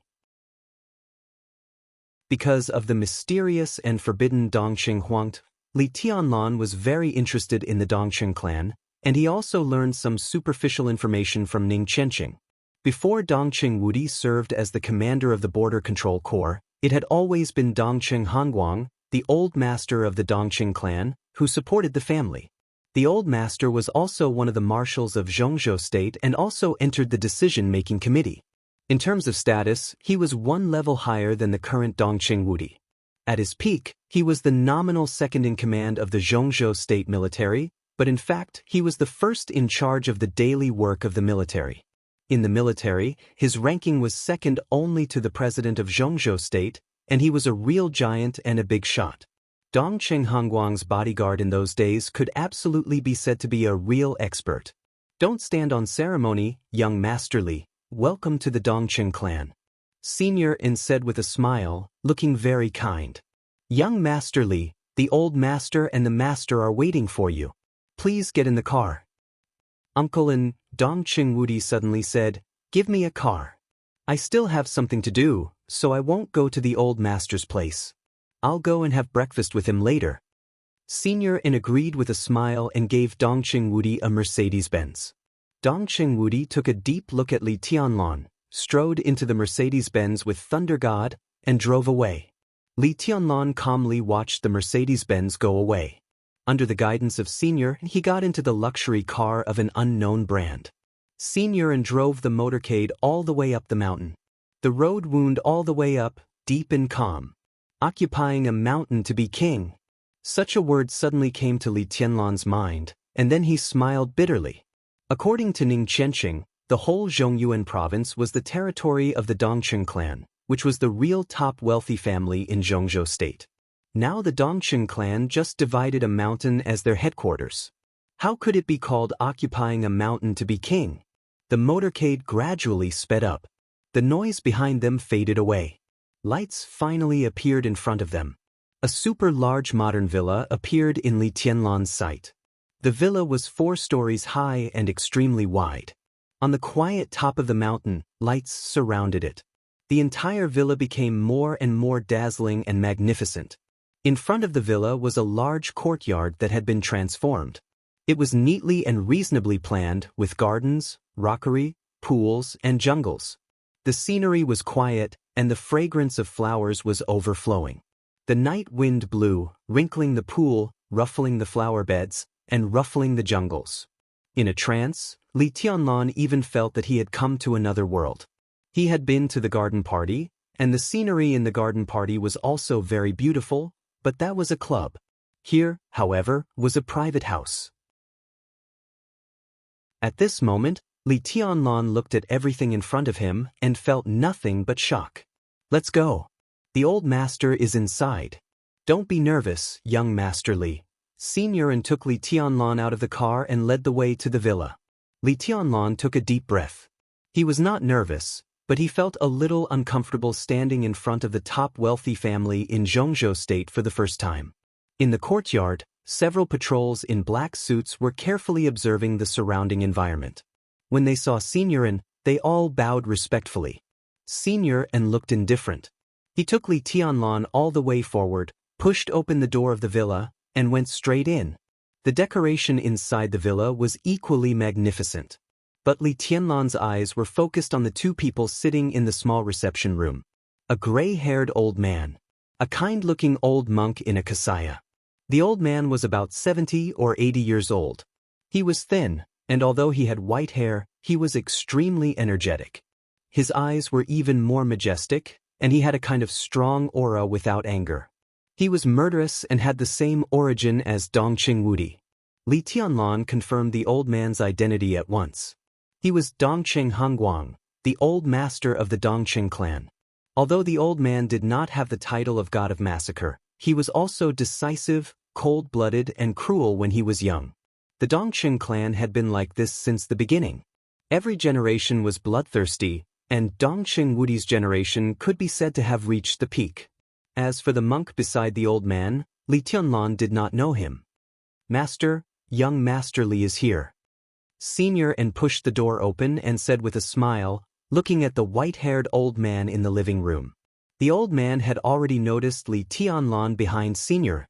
His eyes were astonishingly bright, and he laughed and said, "Han, come here, let me have a good look." Li Tianlan walked over and opened his mouth, but did not know what to say.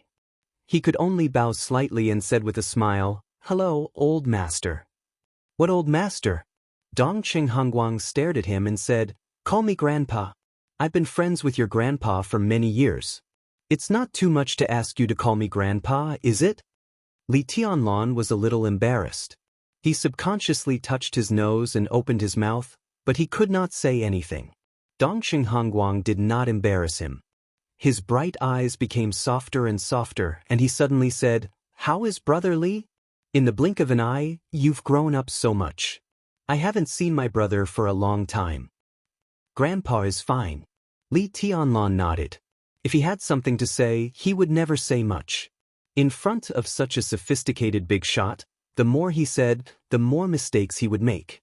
Dongqing Hongguang nodded and said with a smile, "Come on, let me introduce you. This is Great Master Wei." You may not have heard of this name, but you must have heard of the Great Soaring Temple, right?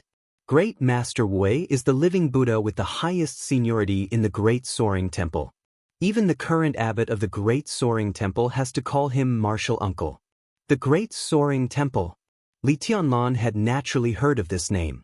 It was a martial arts force with a reputation only slightly worse than that of Mount Shu and Jade Pool. It practiced both Buddhism and Taoism, and its Buddhist incantation of 9 words was even more powerful. There were monks and Taoist priests in the Great Soaring Temple. Although it was a temple, the current abbot of the temple was a Taoist priest.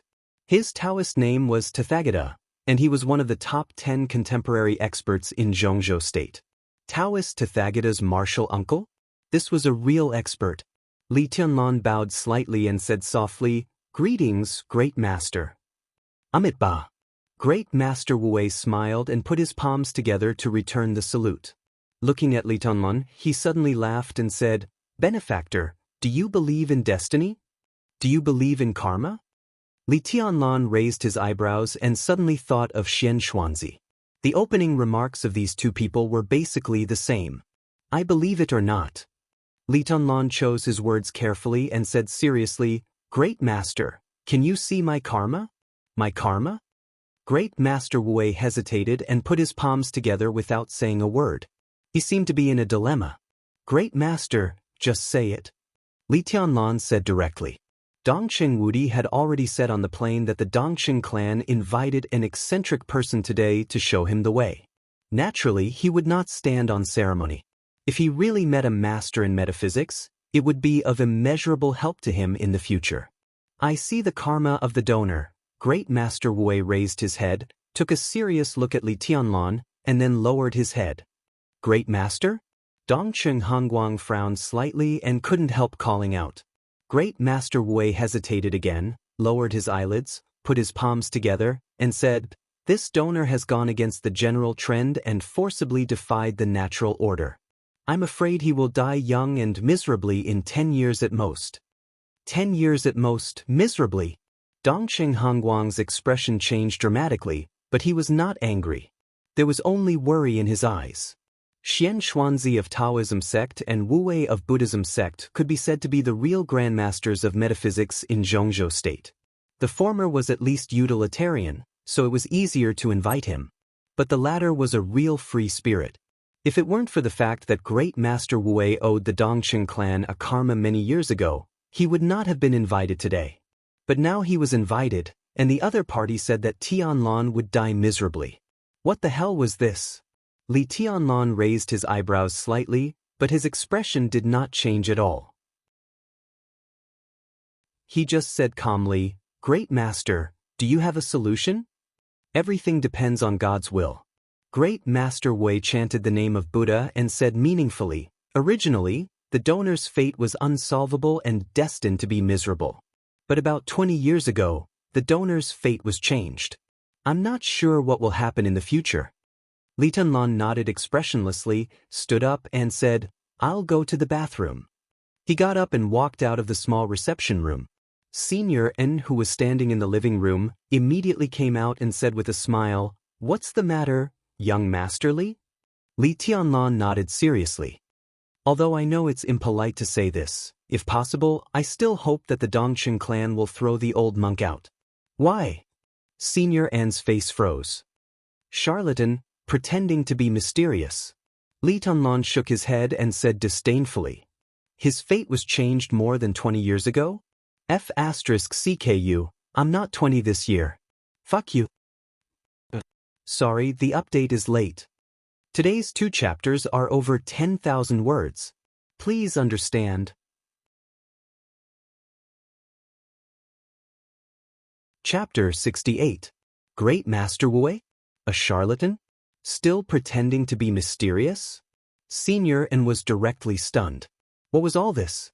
Great Master Wu, the highest elder of the Great Soaring Temple, became famous even earlier than Xianxia, the eccentric of Haotian Taoism.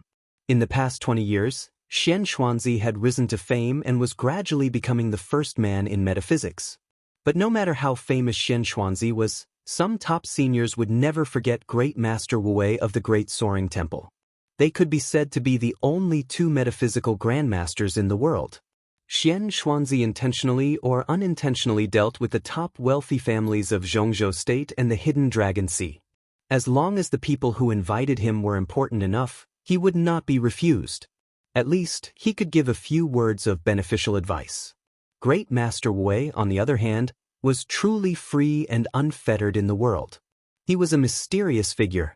Buddhism focused on predestination and karma. In recent decades, Great Master Wu was not moved by power or money. He almost walked all over Zhongzhou State. He was like a living Buddha. He was willing to talk about karma to ordinary people and to point out the right path for some promising young people. There was a saying in the top circle of Zhongzhou State. As long as it was predestined, the living Buddha would answer all requests. Great Master Wu had been famous for decades. Not to mention earlier, in the past 20 years, there were 4 people who were known to have received his guidance. 18 years ago, he advised Situ Tsangyue to go north alone. The hidden god of Zhongzhou State appeared in Mount Taibai. 15 years ago, he advised Hua Qingfeng, an expert, to enter Yuzhou. A Jura path split, the shadow sect rose in the capital, and Hua Qingfeng took charge of the security department of Zhongzhou State.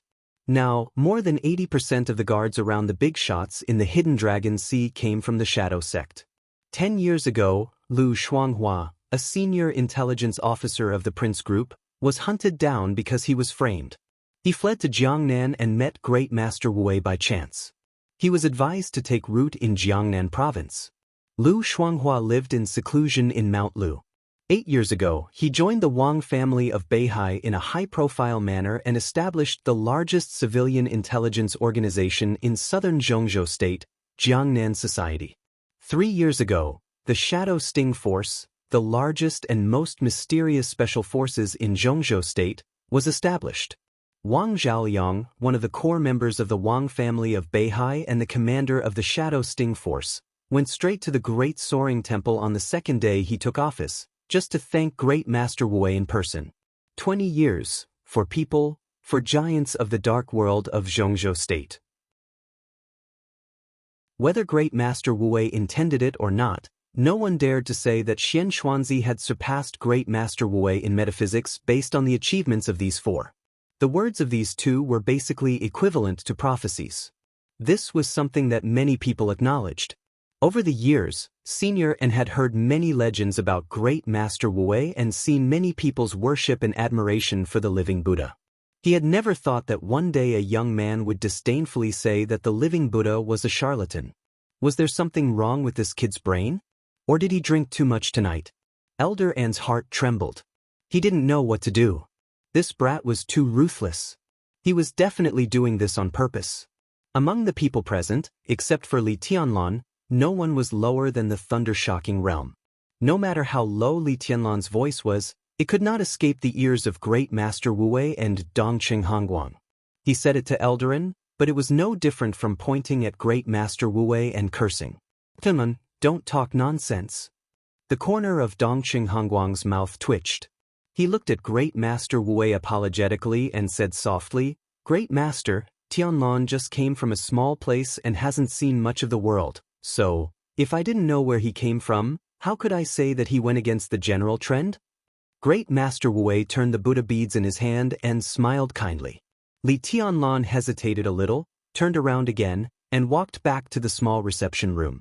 He sat down opposite Great Master Wu Wei and said calmly, Great Master, I'm sincerely convinced that I went against the general trend. But about the birth destiny, I can only think that you're talking nonsense. Dongqing Hongguang glared at Li Tianlan and hesitated to speak. Great Master Wu Wei was indeed an eminent monk.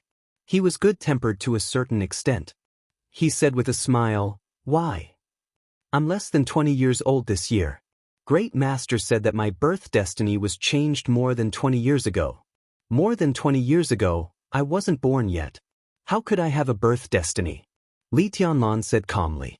When it came to fate, people would always think of some false theories, but there were still experts who could really grasp a trace of the trajectory. At the beginning, Li Tianlan really thought that Great Master Wu Wei was a charlatan. But when he thought of Elder An's eyes and Dongqing Hongguang's performance just now, he was a little confused.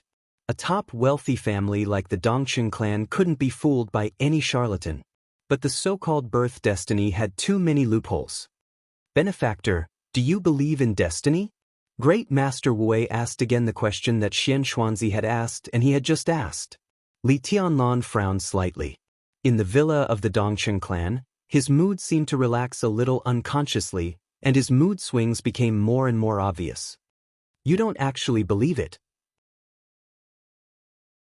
Great Master Wu Wei chuckled and looked at Li Tianlan.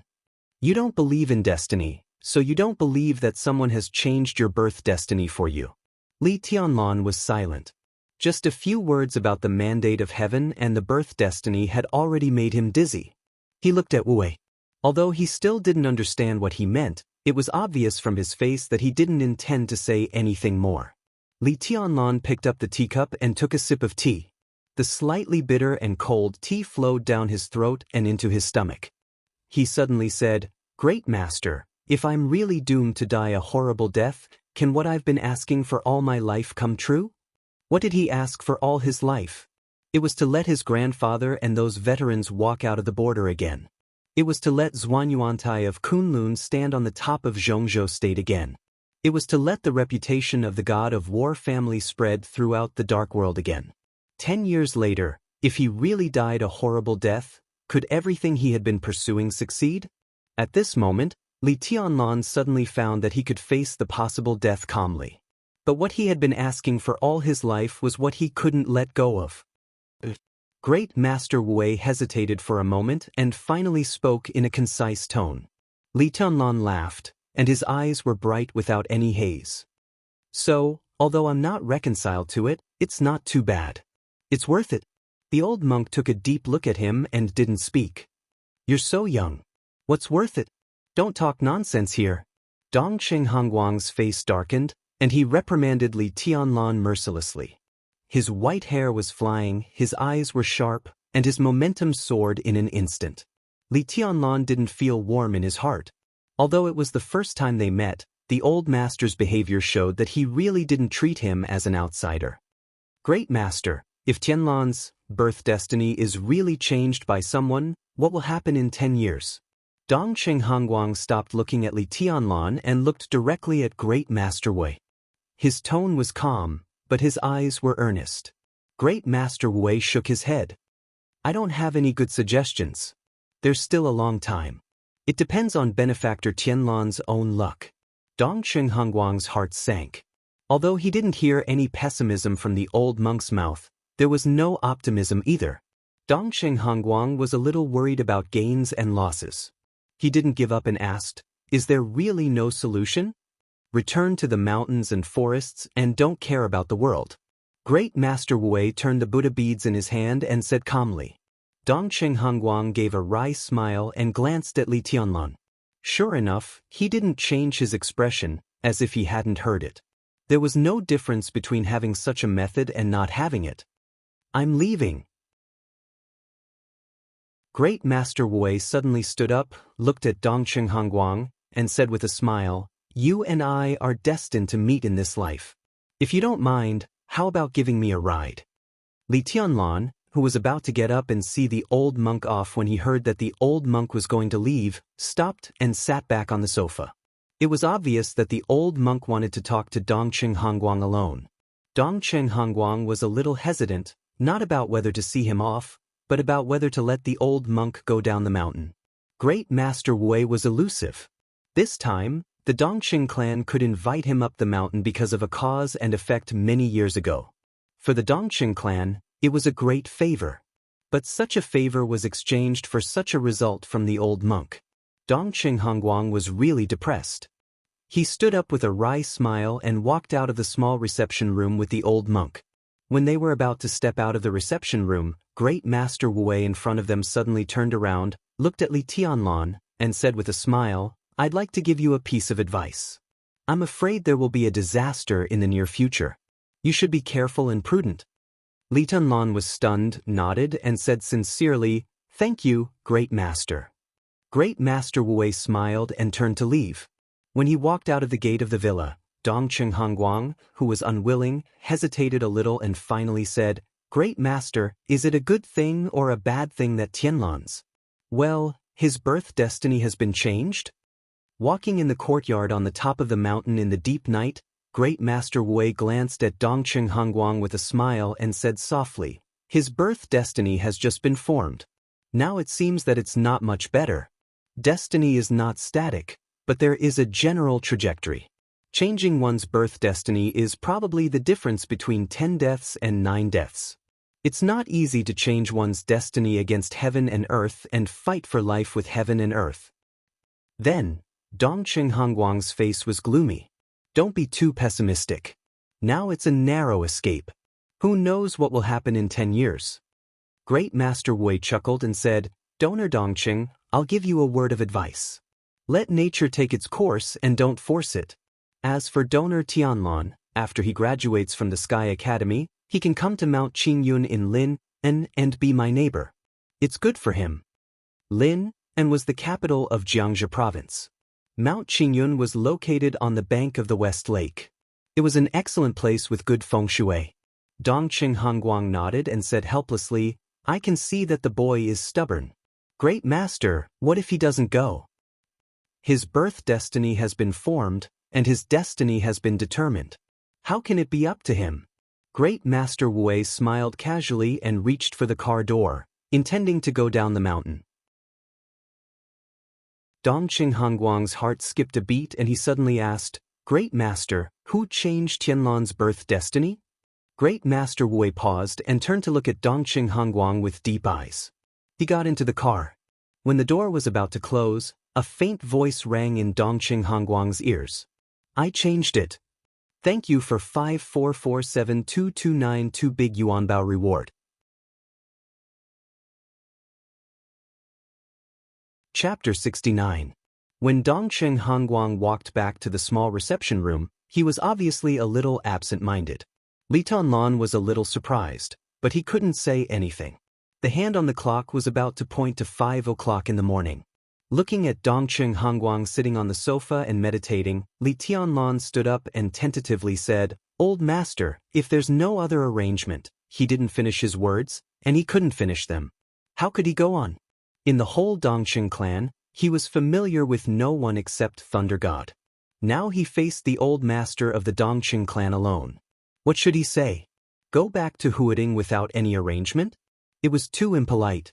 Moreover, the other party invited Great Master Wei to come and give him some advice. Although he didn't get any good words, the Dongsheng clan's affection was obvious. It seemed a little inappropriate to leave now. But if I don't leave, will he arrange a place for me to rest? He doesn't regard me as an outsider. Li Tianlan thought he was a very reserved person and couldn't do such a thing. Oh, I forgot you, boy. Dongqing Hongguang's serious face relaxed slightly. He looked at Li Tianlan with a hearty smile. The old man looked calm and collected, but Li Tianlan felt uneasy. The old man's eyes were so strange, as if he was looking at a treasure.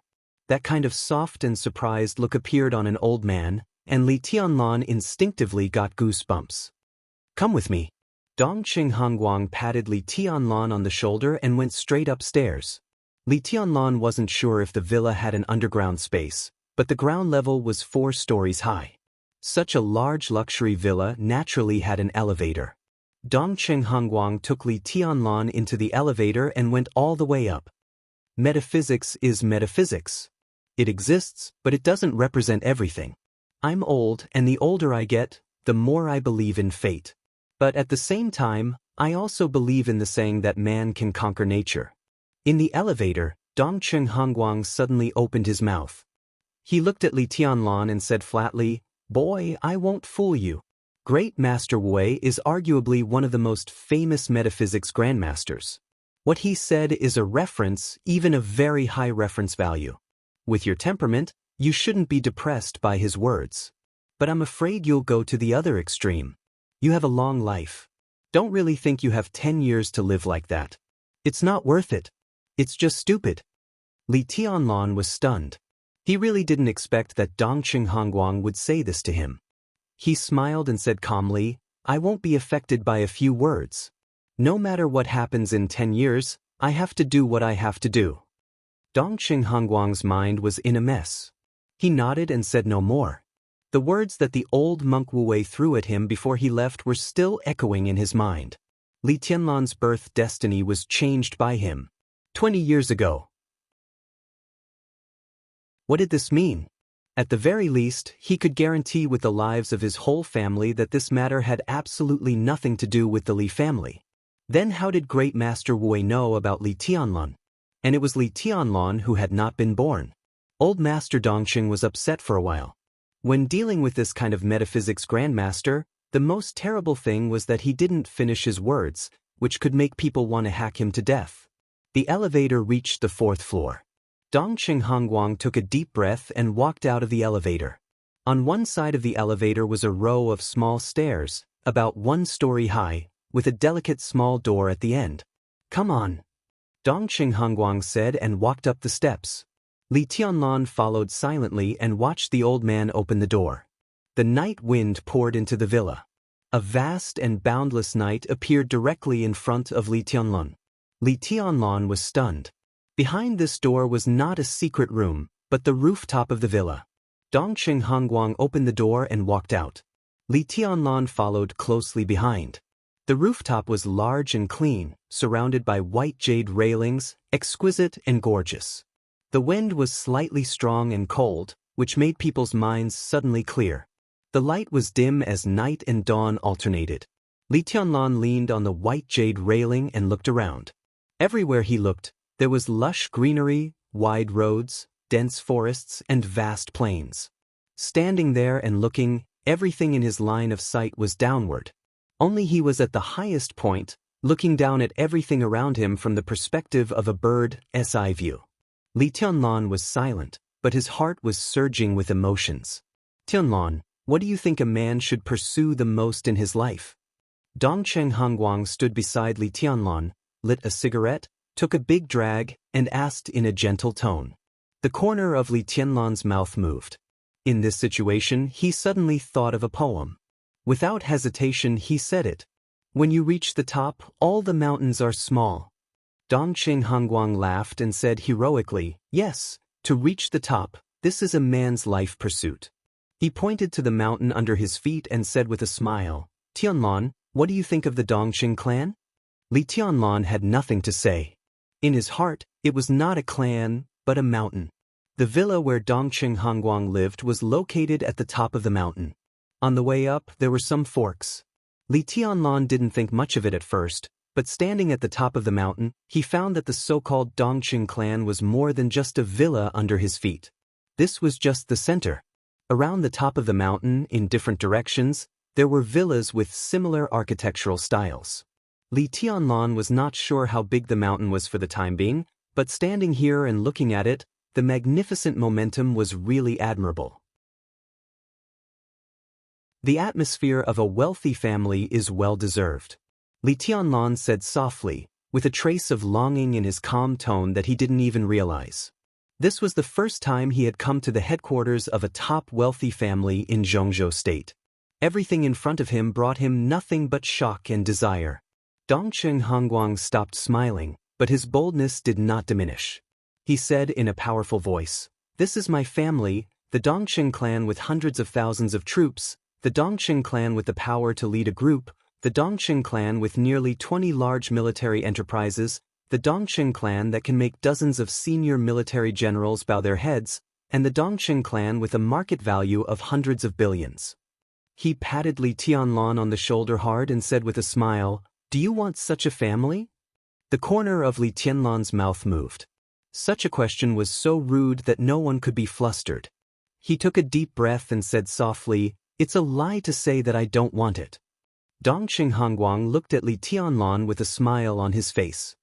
He could clearly feel the fire in the eyes of the young man beside him. This almost fanatical light was called ambition. Every man should have ambition. "Then I'll give you the Dongqing clan, how about it?" Dongqing Hongguang said softly, but the content was earth-shattering.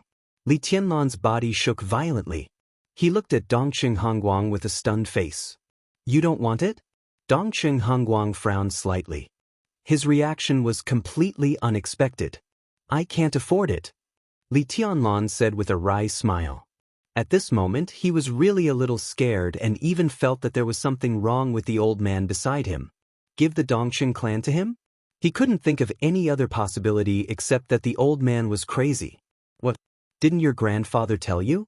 You have an engagement with the Dongqing clan. After you marry Rushi, I'll give the Dongqing clan to you. Everything here is yours, including the border Praetorian Corps." Dongqing Hongguang said calmly. Li Tianlan felt a headache. He knew that he had an engagement, but his old man didn't say with whom. When he first saw Qin Weibai and felt her deep love, Li Tianlan even guessed that Qin Weibai was his fiancée. The Dongqing clan? In Li Tianlan's previous impression, it seemed to have nothing to do with him. The appearance of Thunder God tonight connected him with the Dongqing clan. Li Tianlan had a vague guess in his heart, but it was just a guess. Now that he heard Dongqing Hongguang admit it, the truth of the so-called engagement was revealed. Rushi? Dongqing Rushi? Li Tianlan thought silently. He had heard of this name for a long time. She was one of the core disciples of Jade Pool and the youngest daughter of Dongqing Wudi. She had exquisite bone and was a 19-year-old expert of the fire-flaming realm.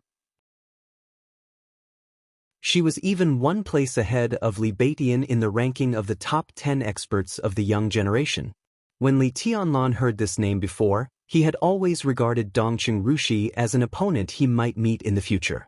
As a result, his opponent became his fiancée. This change was too big.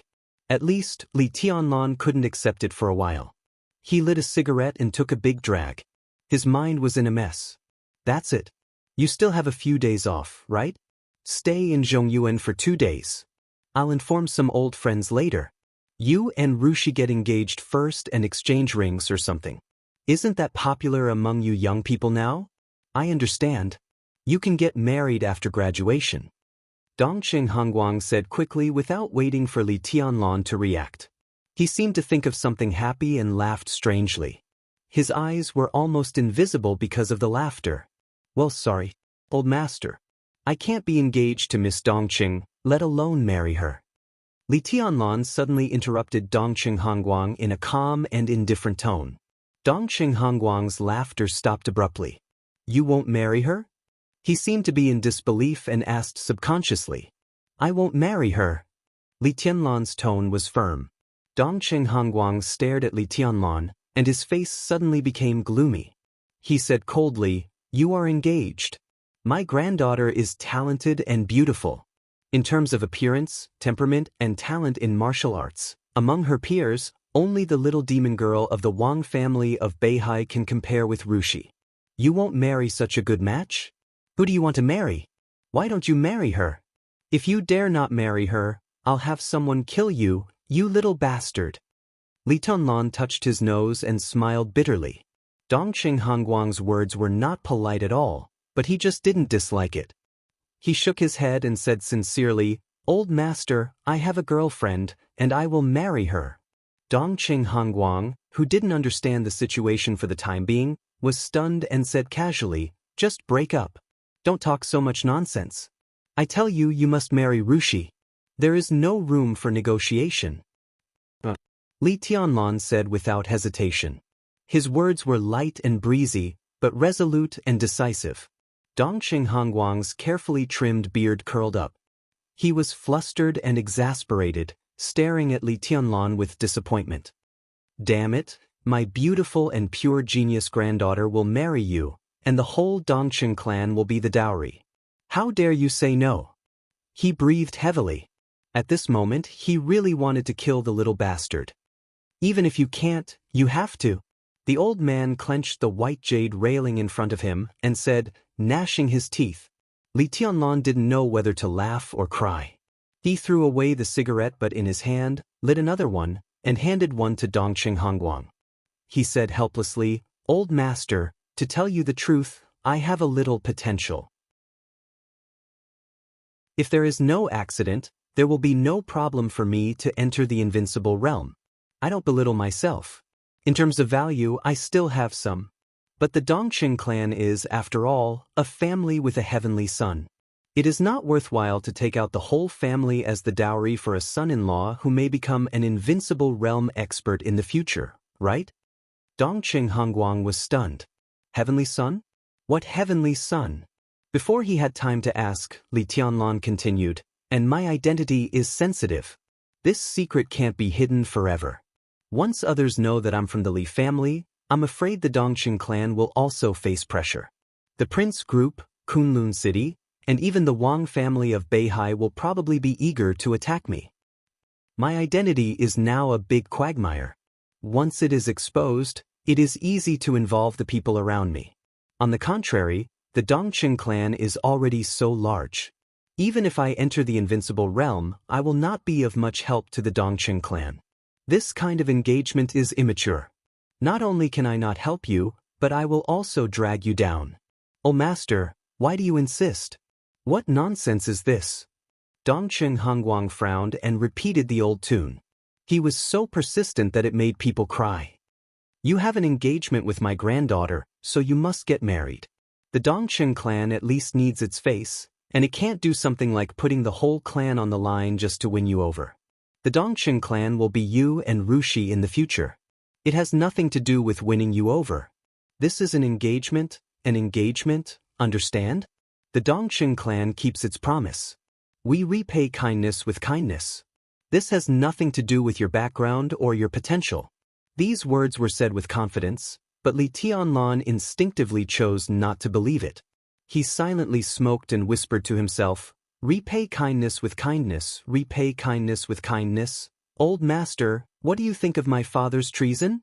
Li Tianlan suddenly asked. Dongqing Hongguang's expression changed. He took a deep look at him and said hesitantly, "The inside story of that matter is complicated, and many clues are unclear. I'm not talking about that." Li Tianlan quietly looked at the gradually brightening morning light in the distance and said calmly. Dongqing Hongguang was stunned and immediately understood what Li Tianlan meant. He was silent for a while and whispered, "Tianlan, do you have a knot in your heart because the Dongqing clan didn't do anything?" "No, I'm just asking." Li Tianlan shook his head. "I'm not being polite. I can understand. The Wang family of Beihai, the closest comrade-in-arms of the Li family, could choose silence and give up. It's reasonable for the Dongqing clan to stand by. Old master, I was rude just now." Silence. Dongqing Hongguang was silent for nearly 5 minutes this time. He lit another cigarette and said calmly, "I can answer this question. First, the friendship between the Dongqing clan and the Li family was very hidden. Almost no one knew about it except for the two sides. Second, that matter was of great importance. It was a game of the overall situation. The Dongqing clan represented the giant group. In that situation, the Dongqing clan couldn't represent itself at all. As soon as we spoke, everyone would think that it was the will of the entire giant group. He paused and continued, Third, if the Dongqing clan had an invincible realm expert, we would have to ask the Li family for an explanation afterward. Unfortunately, we don't have such an expert. Fourth, the Dongqing clan secretly helped the Li family. Tianlan, you'll see what we've done later. Now is not the time to tell you. As for the engagement between you and Rushi, it was made by your grandfather and me. There's no complicated interest entanglement. We've waited for so many years, but you suddenly told me that you didn't want to marry her. Who would agree? Rushi is my granddaughter. You have to marry her whether you want to or not. Li Tianlan touched his chin. There seemed to be something wrong with this picture. His grandfather said that the family with whom he was engaged was very realistic. But how could Dongqing Hongguang's performance be realistic? He was simply letting his emotions affect his decisions. Li Tianlan's heart suddenly moved. He thought of what Dongqing Hongguang had just said and hesitated. If you have something to say, say it. Dongqing Hongguang glanced at him and said that Li Tianlan suppressed the story of the Li family and the Dongqing clan. At the same time, he quietly shifted the topic of the engagement to a topic he had always been particularly interested in. As for the engagement, it was better not to talk about it. He smiled and said, Old master, can I ask you about someone? Ask about what person? Don't change the subject, boy. Dongqing Hongguang took a drag on his cigarette, his eyes puzzled. Well, the Dongqing clan sacrifice you just mentioned, is it related to Senior Dongqing Huangtu? How on earth did it? Ahem. Before Li Tianlan could finish his words, Dongqing Hongguang coughed violently. He seemed to be choked by the cigarette. He coughed so hard that he couldn't straighten up for a long time. Li Tianlan subconsciously walked over and patted the old man on the back. He said with a wry smile, I just accidentally heard some of Senior Dongqing Huangtu's deeds. If you don't want to say it, then forget it. Dongqing Hongguang waved his hand with difficulty and said in a hoarse voice, Who did you just say? Senior Dongqing Huangtu. Li Tianlan knew that he might be suspected of rubbing salt in the wound, but he hesitated and said it again. Dongqing Hongguang straightened up and looked at Li Tianlan with a complicated look in his eyes. Li Tianlan braced himself to look at the old man, feeling a little creepy for no reason. I don't know the person you're talking about. Dongqing Hongguang finally said, There is no such person in the Dongqing clan. As for outside the Dongqing clan, I've never heard of this person.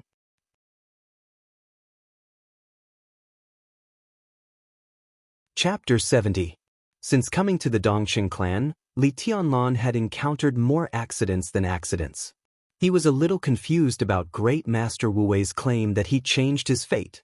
Now Dongqing Hongguang told him that the Dongqing clan did not have Dongqing Huangtu. Li Tianlan felt a little uncomfortable. In terms of combat capability, Dongqing Huangtu definitely deserved the title of Heavenly Son. If such a person did not die, the reputation of the Dongqing clan could even catch up with that of the Wang family of Beihai in a few decades.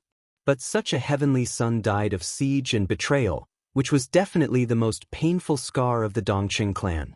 When Li Tianlan mentioned Dongqing Huangtu, he could understand and accept that the people of the Dongqing clan would be angry, sad, or in pain. But he did not expect that Dongqing Hongguang would say that he had never heard of this person. Of course, Li Tianlan didn't believe it. Not to mention how weird Dongqing Hongguang's reaction was, even Qin Weibai couldn't lie to him, and there was no need to fabricate a non-existent Heavenly Son to fool him. Was it a taboo in Zhongzhou state? Li Tianlan was thoughtful. What did Dongqing Huangtu's past and death mean? Old master, have you really never heard of this person?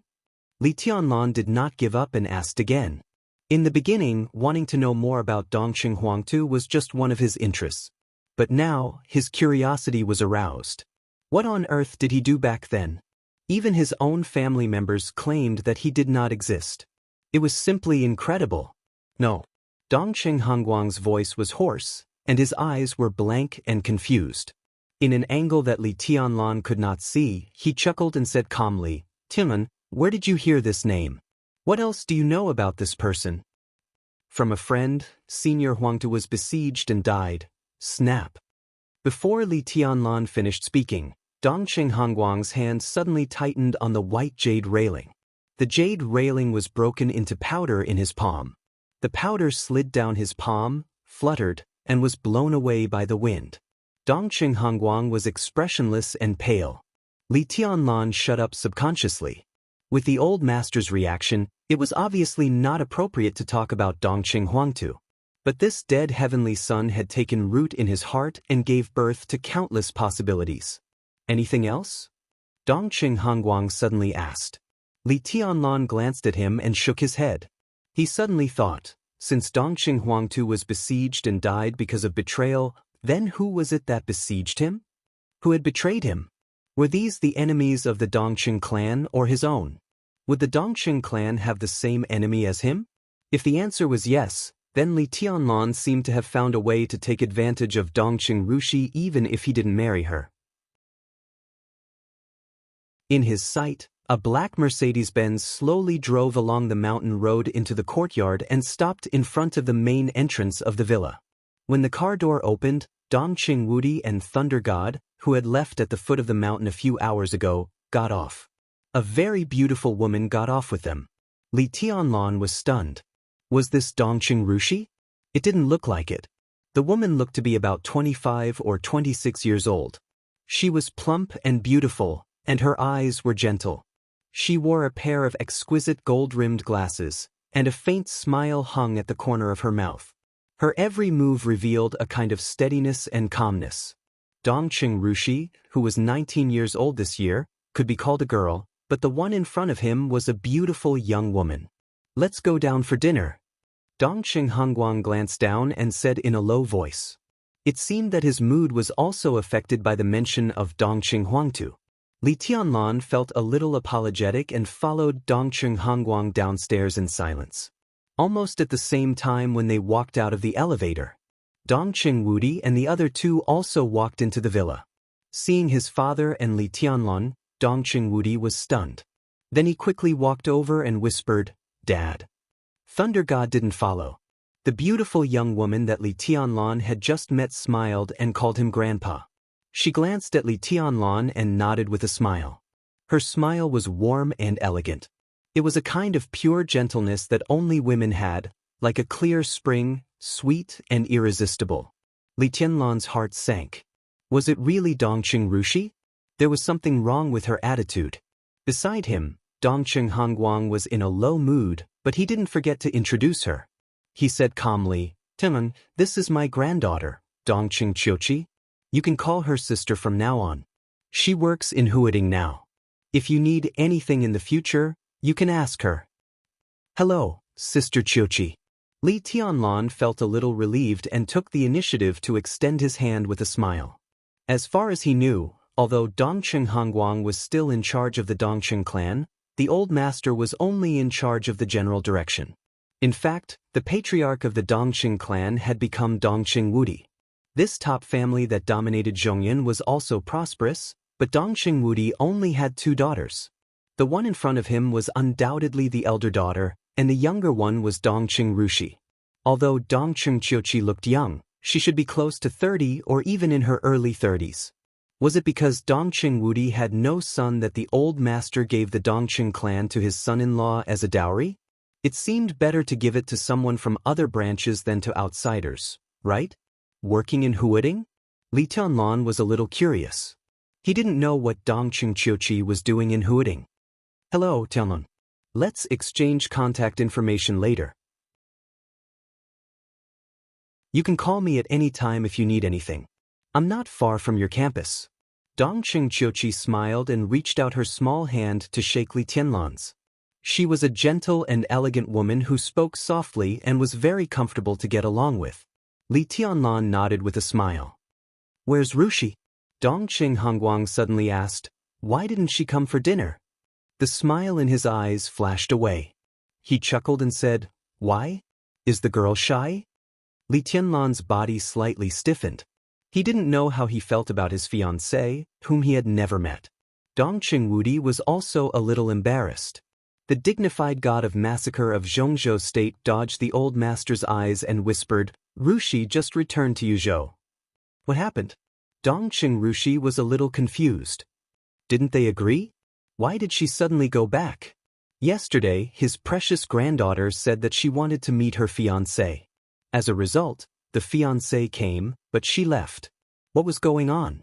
Dongqing Wudi became more and more embarrassed and subconsciously glanced at Li Tianlun. In fact, it was not that Dongqing Rushi didn't want to.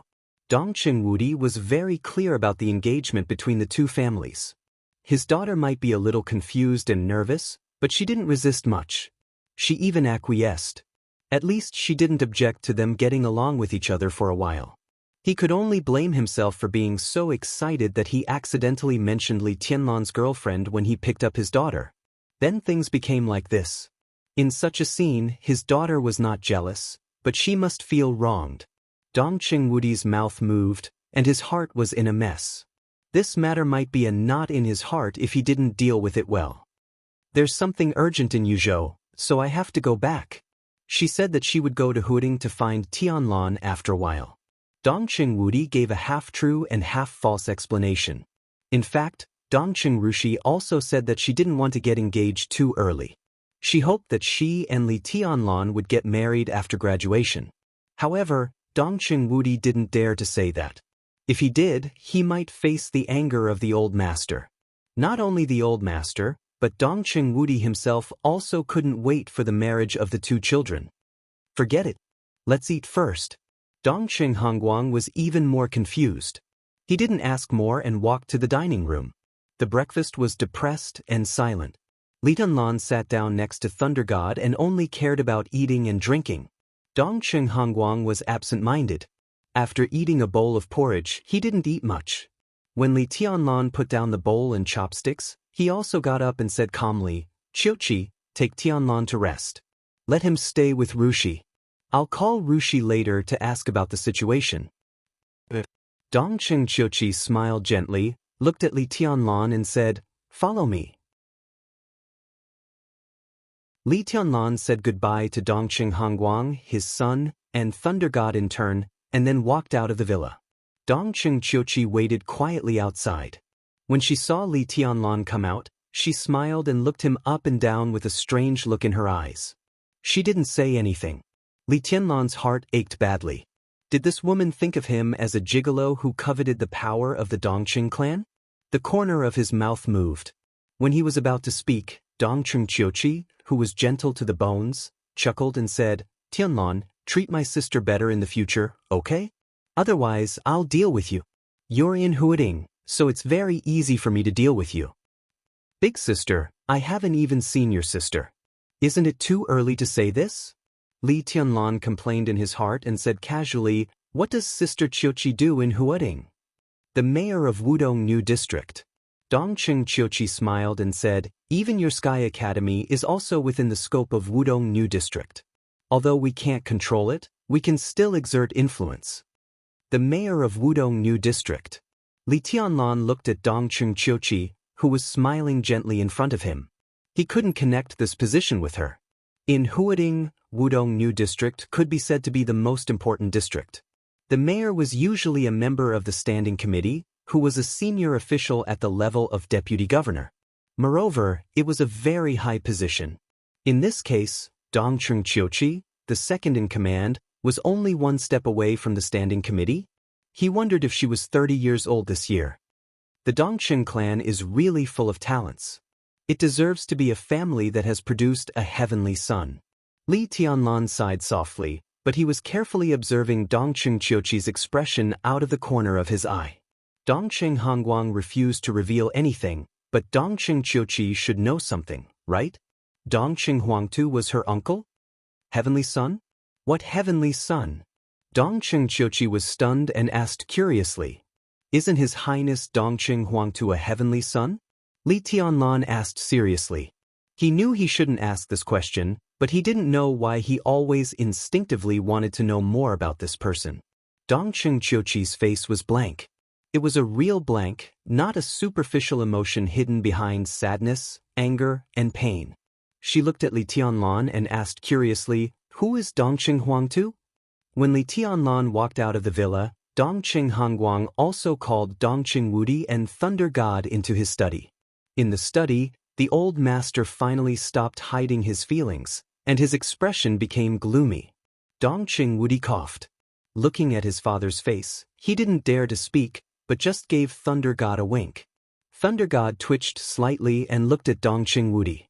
He opened his mouth, but no sound came out, but the shape of his mouth was clear. "Damn you." Dongqing Wudi glared and clenched his fists, his eyes flashing fiercely. Thunder God immediately gave in. Looking at Dongqing Hongguang, who was sitting in the chair in silence, he took the initiative to say with a dry smile, "Godfather, Rushi really has something urgent in Yuzhou. Don't be angry. When she finishes dealing with it, she will definitely go to Huading to find Tianlan." Not because of this. Dongqing Hongguang shook his head, suddenly looked at Thunder God, and said in a deep voice, "Lei, when you took Tianlan to the desert, did you say anything to him that you shouldn't say?" Thunder God was stunned for a moment and muttered to himself, "Something that I shouldn't say?" Then he shook his head and said with certainty, "No. Dad, what the hell is going on?" Dongqing Wudi asked, picking up the teacup and pouring a glass of water for Dongqing Wudi. "Just now, when we were on the rooftop, Tianlan asked me a question." Dongqing Hongguang frowned tightly and said in a low voice, "He wants to know something about Huangtu that year? Something about that year?"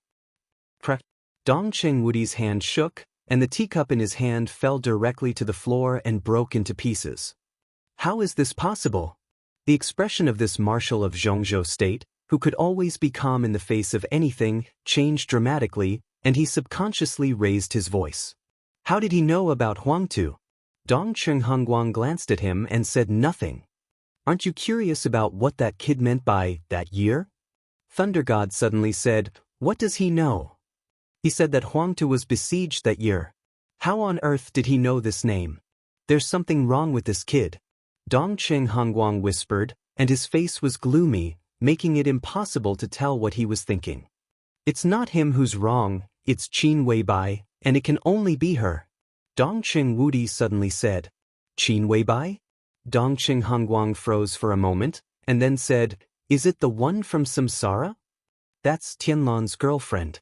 It can only be her who told Tianlan." Dongqing Wudi nodded. Mentioning Qin Weibai gave him a bigger headache. What kind of nonsense was this? The point is, how did Qin Weibai know about Huangtu? How could she know?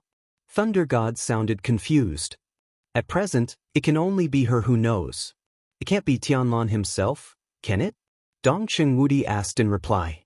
The study suddenly became silent. The three of them looked at each other and could see a trace of panic and fear in each other's eyes. "Go and check it out." Dongqing Hongguang suddenly said, "I'm afraid she knows more than that. Send someone to check it out. We must find out what's going on." "Dad, I'll talk to her myself." Dongqing Wudi took a deep breath and said calmly. Dongqing Hongguang glanced at him and nodded. "Be careful." Dongqing Wudi said, "Dad, what about Great Master Wu Wei?" "It's okay. Don't worry." Dongqing Hongguang forced a smile. The name Dongqing Huangtu had almost made the three of them confused. If they told him what Great Master Wu Wei thought of Li Tianlan at this time, it would only make him more confused. The melodious ringtone of a cell phone rang. Thunder God froze for a moment and quickly took out his mobile phone to answer. No one knew what the person on the other end of the phone said. Thunder God hung up, looking calm. "Godfather, Marshal, there's news from the desert." Dongqing Hongguang narrowed his eyes and said thoughtfully, "Wang Xianxia." Wang Xianxia, the heir of the Wang family of Beihai, had been called a young heavenly son in recent years. He was about to break through the fire-flaming realm and enter the thunder-shocking realm. Wang Tianzong's trip to the desert with him attracted the attention of almost all the major forces. Everyone knew that there was a whetstone in the desert of the best quality for the fire-flaming realm. Whether Wang Xianxia could break through successfully on this trip was what all the major forces were concerned about. Thunder God nodded. It ended in a draw. Dongcheng Hongguang nodded and sneered without saying anything. He's not as good as Tianlon back then. Thunder God chuckled, his eyes pleased. I just don't know if the one in Kunlun City dares to go to the desert.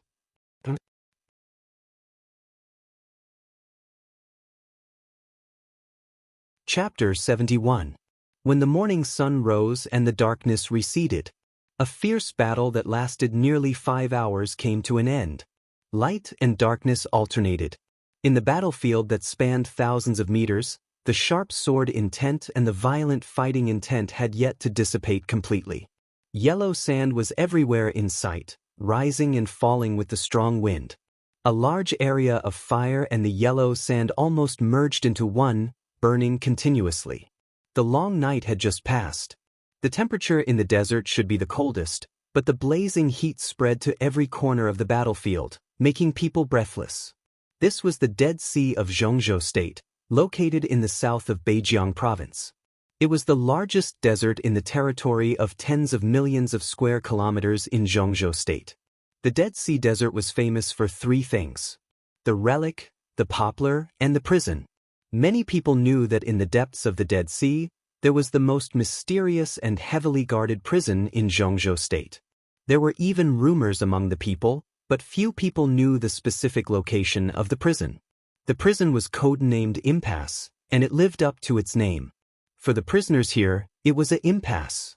There was no hope, no goal, and no fantasy. They could only suffer here day after day and stay in the boring and maddening environment until they died. There were no ordinary prisoners here. Cold and cruel killers, ferocious mercenaries, terrorists, military spies, international thieves, and traitors. Every criminal had a relatively glorious past. Ordinary criminals were not qualified to be imprisoned here at all. The battle that had already ended took place near the Impasse prison, less than 2 kilometers away from the prison. In the environment of yellow sand everywhere, as the sun rose, the yellow prison gradually merged with the whole desert. There was no distinction between them. The wind rose and stopped. The yellow sand returned to the desert. On the battlefield, a young man who looked very young struggled to stand up and walked forward. The young man was handsome and in his early 20s. He was tall and slender, and his temperament was steady and sharp. He deserved the reputation of an elegant child. However, at this time, the battle that lasted for several hours had just ended, and his image was obviously a little bad. The clothes on the young man's body were almost completely torn. His upper body was bare, with only a few pieces of cloth hanging on it. Bright red blood had already covered his entire upper body, and there was even a wound on his face that was bleeding. He dragged a broadsword in his hand. The body of the sword was simple and heavy, wide and long, and it was completely black. As he walked, the edge of the sword that pierced into the yellow sand directly cut a deep gully in his path. Just from this alone, one could see the terrifying weight of the heavy sword. His lips were tightly pursed while his expression was firm, and his narrow and long eyes seemed to still be burning with violent battle intent. At this moment he'd already thrown away his modest and calm facade, and he walked forward proudly amidst the vast expanse of yellow sand while emanating an arrogant and domineering aura that disregarded everything. He moved forward for 20 meters. He stopped in front of an old man who was lying on the ground, bowed deeply, and said softly, "Thank you, Uncle Hua." The old man was actually not that old. At most, he was less than 60 years old. His face was withered, and his black and white hair was greasy and messy. He was dressed in gray clothes that were loose and shabby. It was the most standard outfit of a prisoner. At this moment, he was sitting on the ground weakly. He looked miserable and miserable. He calmly accepted the salute of the noble young man in front of him and laughed at himself. "I'm old and can't fight anymore. I've wasted a lot of my strength over the years. If I were younger, you might not be my opponent." Uncle Hua deserves the title of the first in the fire-flaming realm. I didn't win this battle, and you didn't lose either. You deserve to be the strongest in the fire-flaming realm. The young man chuckled and wiped the blood from the corner of his mouth. For him, this battle was indeed a draw. Both of them were seriously injured. Although he seemed to be in a better state now, he was dozens of years younger than his opponent. If they fought to the death, the result would basically be mutual destruction. How could he say he won? How could he say he lost? The strongest in the fire-flaming realm. When the young man first heard this, he inevitably felt a little dissatisfied. But after the battle, he was so strong at this age and even suppressed him in the beginning. He was convinced of this kind of combat strength. He took a deep breath, put down the heavy sword in his hand, and sat opposite the old man. He said seriously, "Uncle Hua, how about going back to Beihai with me? In the future, I need you to guide me in my cultivation." The old man didn't even lift his eyelids and directly refused the tempting suggestion. He simply said, "I'm fine here. I stay in a small space of 2 or 3 square meters every day and occasionally come out to look at the sand. I've been used to it for so many years. I can't afford the glory and wealth of the Wang family of Beihai." The young man opened his mouth, and his eyes were complicated. He was the strongest in the fire-flaming realm, who could regard most of the peak of the fire-flaming realm as nothing. It was better to say that he had been imprisoned here for 20 years than to say that he had been locked up in the impasse prison for 20 years. Why bother? The young man smiled bitterly. The fighting intent in his eyes gradually faded, and his eyes gradually became gentle and clear. His whole person had a trace of gentleness that was inconsistent with the heavy sword beside him. He didn't look aggressive or aggressive at all. The old man didn't answer. No one knew whether he was unwilling or disdainful. The young man also fell silent. He had heard of the old man in front of him when he entered the fire-flaming realm a few years ago. Many people might have also heard of him. This was the strongest expert in the fire-flaming realm at that time. For many years, he had been the best whetstone in the eyes of some fire-flaming realm geniuses. But over the years, as far as he knew, it seemed that he was the only one who dared to use him as a whetstone. Whetstone? The young man frowned slightly. He didn't feel anything when he first heard this title. But when he saw the old man's current state and recalled the word, he suddenly felt it was a little harsh. How glorious was the old man back then? Known as the strongest expert in the fire-flaming realm, he had successively served as the deputy commander of the capital garrison, the deputy minister of the guard department of Zhongzhou State, the first deputy minister of the Ministry of Security, and the first deputy army commander of the Border Praetorian Corps. He had followed 2 gods of war in Zhongzhou State. Whether in the era of Li Honghe or Li Guangtu, he was one of their sacred guards, codenamed Fireman. In the dark world of that era, he was more than famous.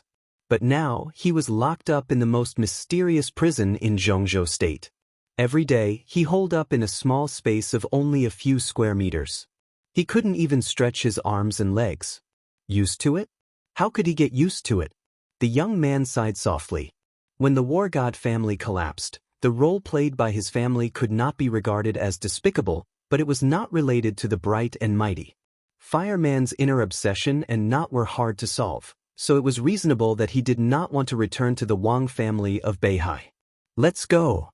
Fireman suddenly stood up and said, and then walked to the nearby impasse prison without looking back. "Brother Fire, this is a good wine specially prepared for you. Aren't you going to have a sip?" A gentle voice sounded. It was plain, but as soon as the words came out, they reverberated in the whole world nearby and were clearly heard from all directions. Fireman stopped and slowly looked back. In sight was still the same yellow sand, undulating sand dunes as far as the eye could see. On a sand dune 1,000 meters away, a tiny figure that looked like a black dot stood up. In an instant, everything in front of Fireman seemed to disappear, leaving only the small figure in front of him. The figure took a step forward, and his figure became clear in an instant. The second step was taken. All the yellow sand nearby began to tremble and float. A storm suddenly formed in the desert, whistling and rotating around him. The third step. The storm was still. And he appeared in front of Fireman. This was a man whose specific age could not be seen at all. He had the steadiness of a 30-year-old, the vicissitudes of a 40-year-old, and the open-mindedness of a 50-year-old. He appeared beside Fireman with a chuckle. He was ordinary, but in a trance, he seemed to have become the center of the whole world. It was an indescribable taste. He didn't need any momentum. As long as he stood there, he was the momentum. A kind of momentum that was abundant and majestic enough to shake the world, was like the coming wind and rain, like the dark clouds pressing down on the city, like thunder on the flat ground, like the surging tide of the deep sea, abundant and unstoppable. Sword Emperor of Zhongzhou State, the top expert of Zhongzhou State, the top expert of the world divine list, patriarch of the Wang family of Beihai, Wang Tianzong. Fireman looked at him calmly without saying a word. Wang Tianzong raised the bottle in his hand and said with a smile, "Are you in such a hurry?" "He's in a hurry." Fireman pointed to the young man behind Wang Tianzong and said in a calm tone, "It doesn't matter." Wang Tianzong opened the bottle and said calmly, "All the land under the sky belongs to the king. Where can I break through? Where can I break through?" His words were calm, but there was a kind of extreme confidence between the lines. Fireman nodded, took the wine that Wang Tianzong handed over, and drank most of the bottle in one breath. The wine went into his stomach. The spicy feeling burned his heart and lungs. Fireman held his breath for a long time before he let it out. His face turned red and he said, "Good wine. I made it at home. Would you like to go back with me and have a taste? It's good enough." Wang Tianzong chuckled, his eyes deep. Fireman shook his head, glanced at Wang Xianxia, the heir of the Wang family of Beihai, who was already sitting on the ground and meditating, and said blandly, "No, he's about to break through to the fire-flaming realm, and there's no need to go. It's really a waste here." Wang Tianzong said blandly, "In my impression, you're still the fireman who tried to go straight from the fire-flaming realm to the invincible realm. You dare to ignore the thunder-shocking realm and don't stick to the rules. Even if you're laughed at, you'll firmly walk out of your own martial arts path. You're not the miserable and decadent old man now. Brother Fire, come with me. There's still a chance now." "Chance?" Fireman took another big gulp, smiled bitterly, pointed to his face, and said, "What chance do I have now? I'm almost 60 years old. For hundreds of years, have you ever seen anyone who entered the invincible realm at the age of 60? For hundreds of years, no one has tried to go straight from the fire-flaming realm to the invincible realm and regarded the thunder-shocking realm as nothing. 20 years ago, it seemed that you were the only one, right?" Wang Tianzong's tone was still bland. But Fireman heard something wrong. 20 years ago, he was the only one who tried to go straight to the invincible realm. What about 20 years later? Do you think the path I took back then, can it be taken? Are there people like me out there now? Fireman asked seriously after a long silence. He might have a knot in his heart for the Wang family of Beihai, but for martial arts, even if he knew that he had no chance, he hoped to hear other people's comments and get their recognition. Now the world's #1 expert was in front of him, and he hoped to prove from Wang Tianzong that his efforts were not wasted. "I don't know." Wang Tianzong smiled bitterly. "Our paths are different. The path you took was unheard of, and even Senior Li didn't approve of it. If you don't enter the thunder-shocking realm, who knows what the real limit of the fire-flaming realm is? Your combat capability was comparable to the peak of the thunder-shocking realm, but you didn't touch the threshold from the fire-flaming realm to the invincible realm, did you? How can I know if you don't know?" His eyes twinkled and he said thoughtfully, "But now there is a madman outside like you. He is an assassin. Half a year ago, he tried to go straight from the chi-controlling realm to the invincible realm. When he was close to success, he failed and almost went into chi deviation. I don't know the specific situation. Brother Fire, do you want to go with me to have a look?" He jumped from the chi-controlling realm to the ice-condensing realm, the fire-flaming realm, and the thunder-shocking realm to the invincible realm. It was not too much to say that such a person was a madman. Fireman still shook his head and simply said, "You said that our paths are different." Wang Tianzong sighed softly. Looking at the determination in Fireman's eyes, he didn't persuade him, but whispered, "Brother Fire, do you think there is anything that Xianxia can improve?" Fireman hesitated a little, nodded, and pointed to the yellow sand under his feet. Wang Tianzong immediately understood what he meant, shook his head, and said calmly, Underground? It's not necessary. Today, the Wang family of Beihai doesn't need this method. Such improvement is tantamount to nitpicking, just like the invincible manual in the map of God of War of the Li family. When the Li family was at its peak, which God of War didn't think that the invincible manual was of little value? It's strong, but who is willing to practice it unless they are in a desperate situation? Now the Wang family of Beihai doesn't need its heir to take risks. The more stable, the better, not to mention the kind of risk of death or even death. Fireman drank the last sip of wine, nodded, threw the bottle on the ground, and turned away in silence. Wang Tianzong quietly watched Fireman's fading figure and suddenly said, "Brother Fire, don't you need an explanation for what happened that year?" "I can explain." Fireman calmly moved forward without looking back and said indifferently, "As long as you have a clear conscience." The muscles on Wang Tianzong's face twitched violently, and his eyes were bitter. "Brother Fire, do you have a clear conscience today?" He took a deep breath and continued to ask. "I've done my best today. What's there to be ashamed of?" Fireman asked in reply. Wang Tianzong let out a sigh of relief and nodded. "Thank you." Fireman didn't give in to Wang Xianxia, which proved that Wang Xianxiao's fire-flaming realm had indeed reached the extreme, and he could smoothly break through to the thunder-shocking realm. He didn't need the hopeless cross realm to enter the invincible realm. Hundreds of years of facts had proved that step-by-step was the best choice. Fireman walked back to the prison in silence. From beginning to end, he never looked back. Behind Wang Tianzong, Wang Xianxiao's happy voice sounded. Wang Tianzong calmly looked back and asked, "How is it?" Wang Xianxiao didn't speak, but just reached out his hand. A dazzling electric light bloomed in his hand, and there was a faint thunder in the air. Wang Tianzong narrowed his eyes and nodded. "Let's go. There's one more thing to do. After that, we'll go to Huading. Your sister found a very good young man with wind and thunder veins like you. I want to meet him. Is that the brother who saved Yuedong's life? You should thank him." Wang Xianxiao laughed, and his tone was calm and confident. Wang Tianzong nodded and glanced at Fireman's back again, expressionless. "Let's go." He turned around and left directly. "Dad, where are we going now?" "Kunlun City." The figures of the father and son gradually disappeared. Fireman, who had never looked back, also came to the gate of the prison. The gate of the prison was made entirely of alloy, with a password, which looked extremely complicated. The prison guard entered 5 passwords in a row. After the 5th door was opened, a closed space appeared in front of Fireman. Fireman stepped in without hesitation.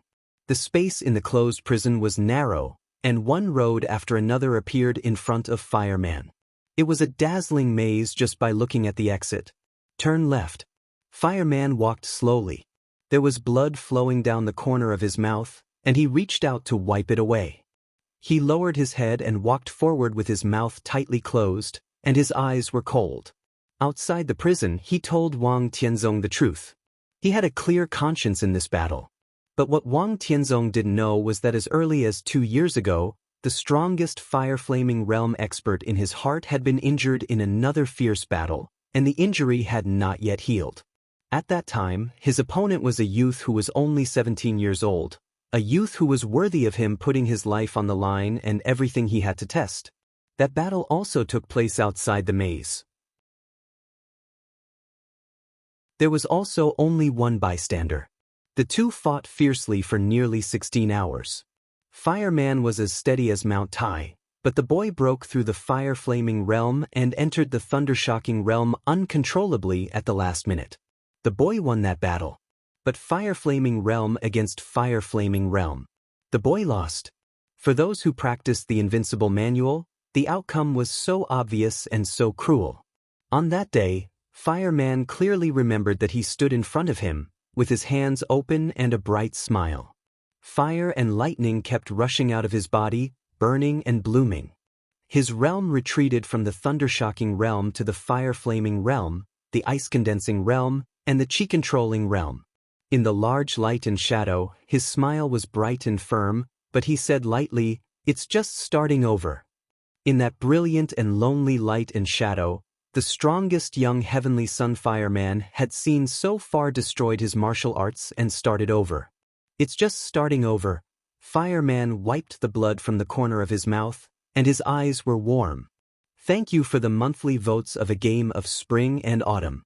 If you have monthly votes, please give them to Special Warfare. Today's update of more than 9,000 words. You're tuning in to the Wang Lin's Journey YouTube channel. Don't forget to subscribe and join us on this journey to catch the most captivating stories.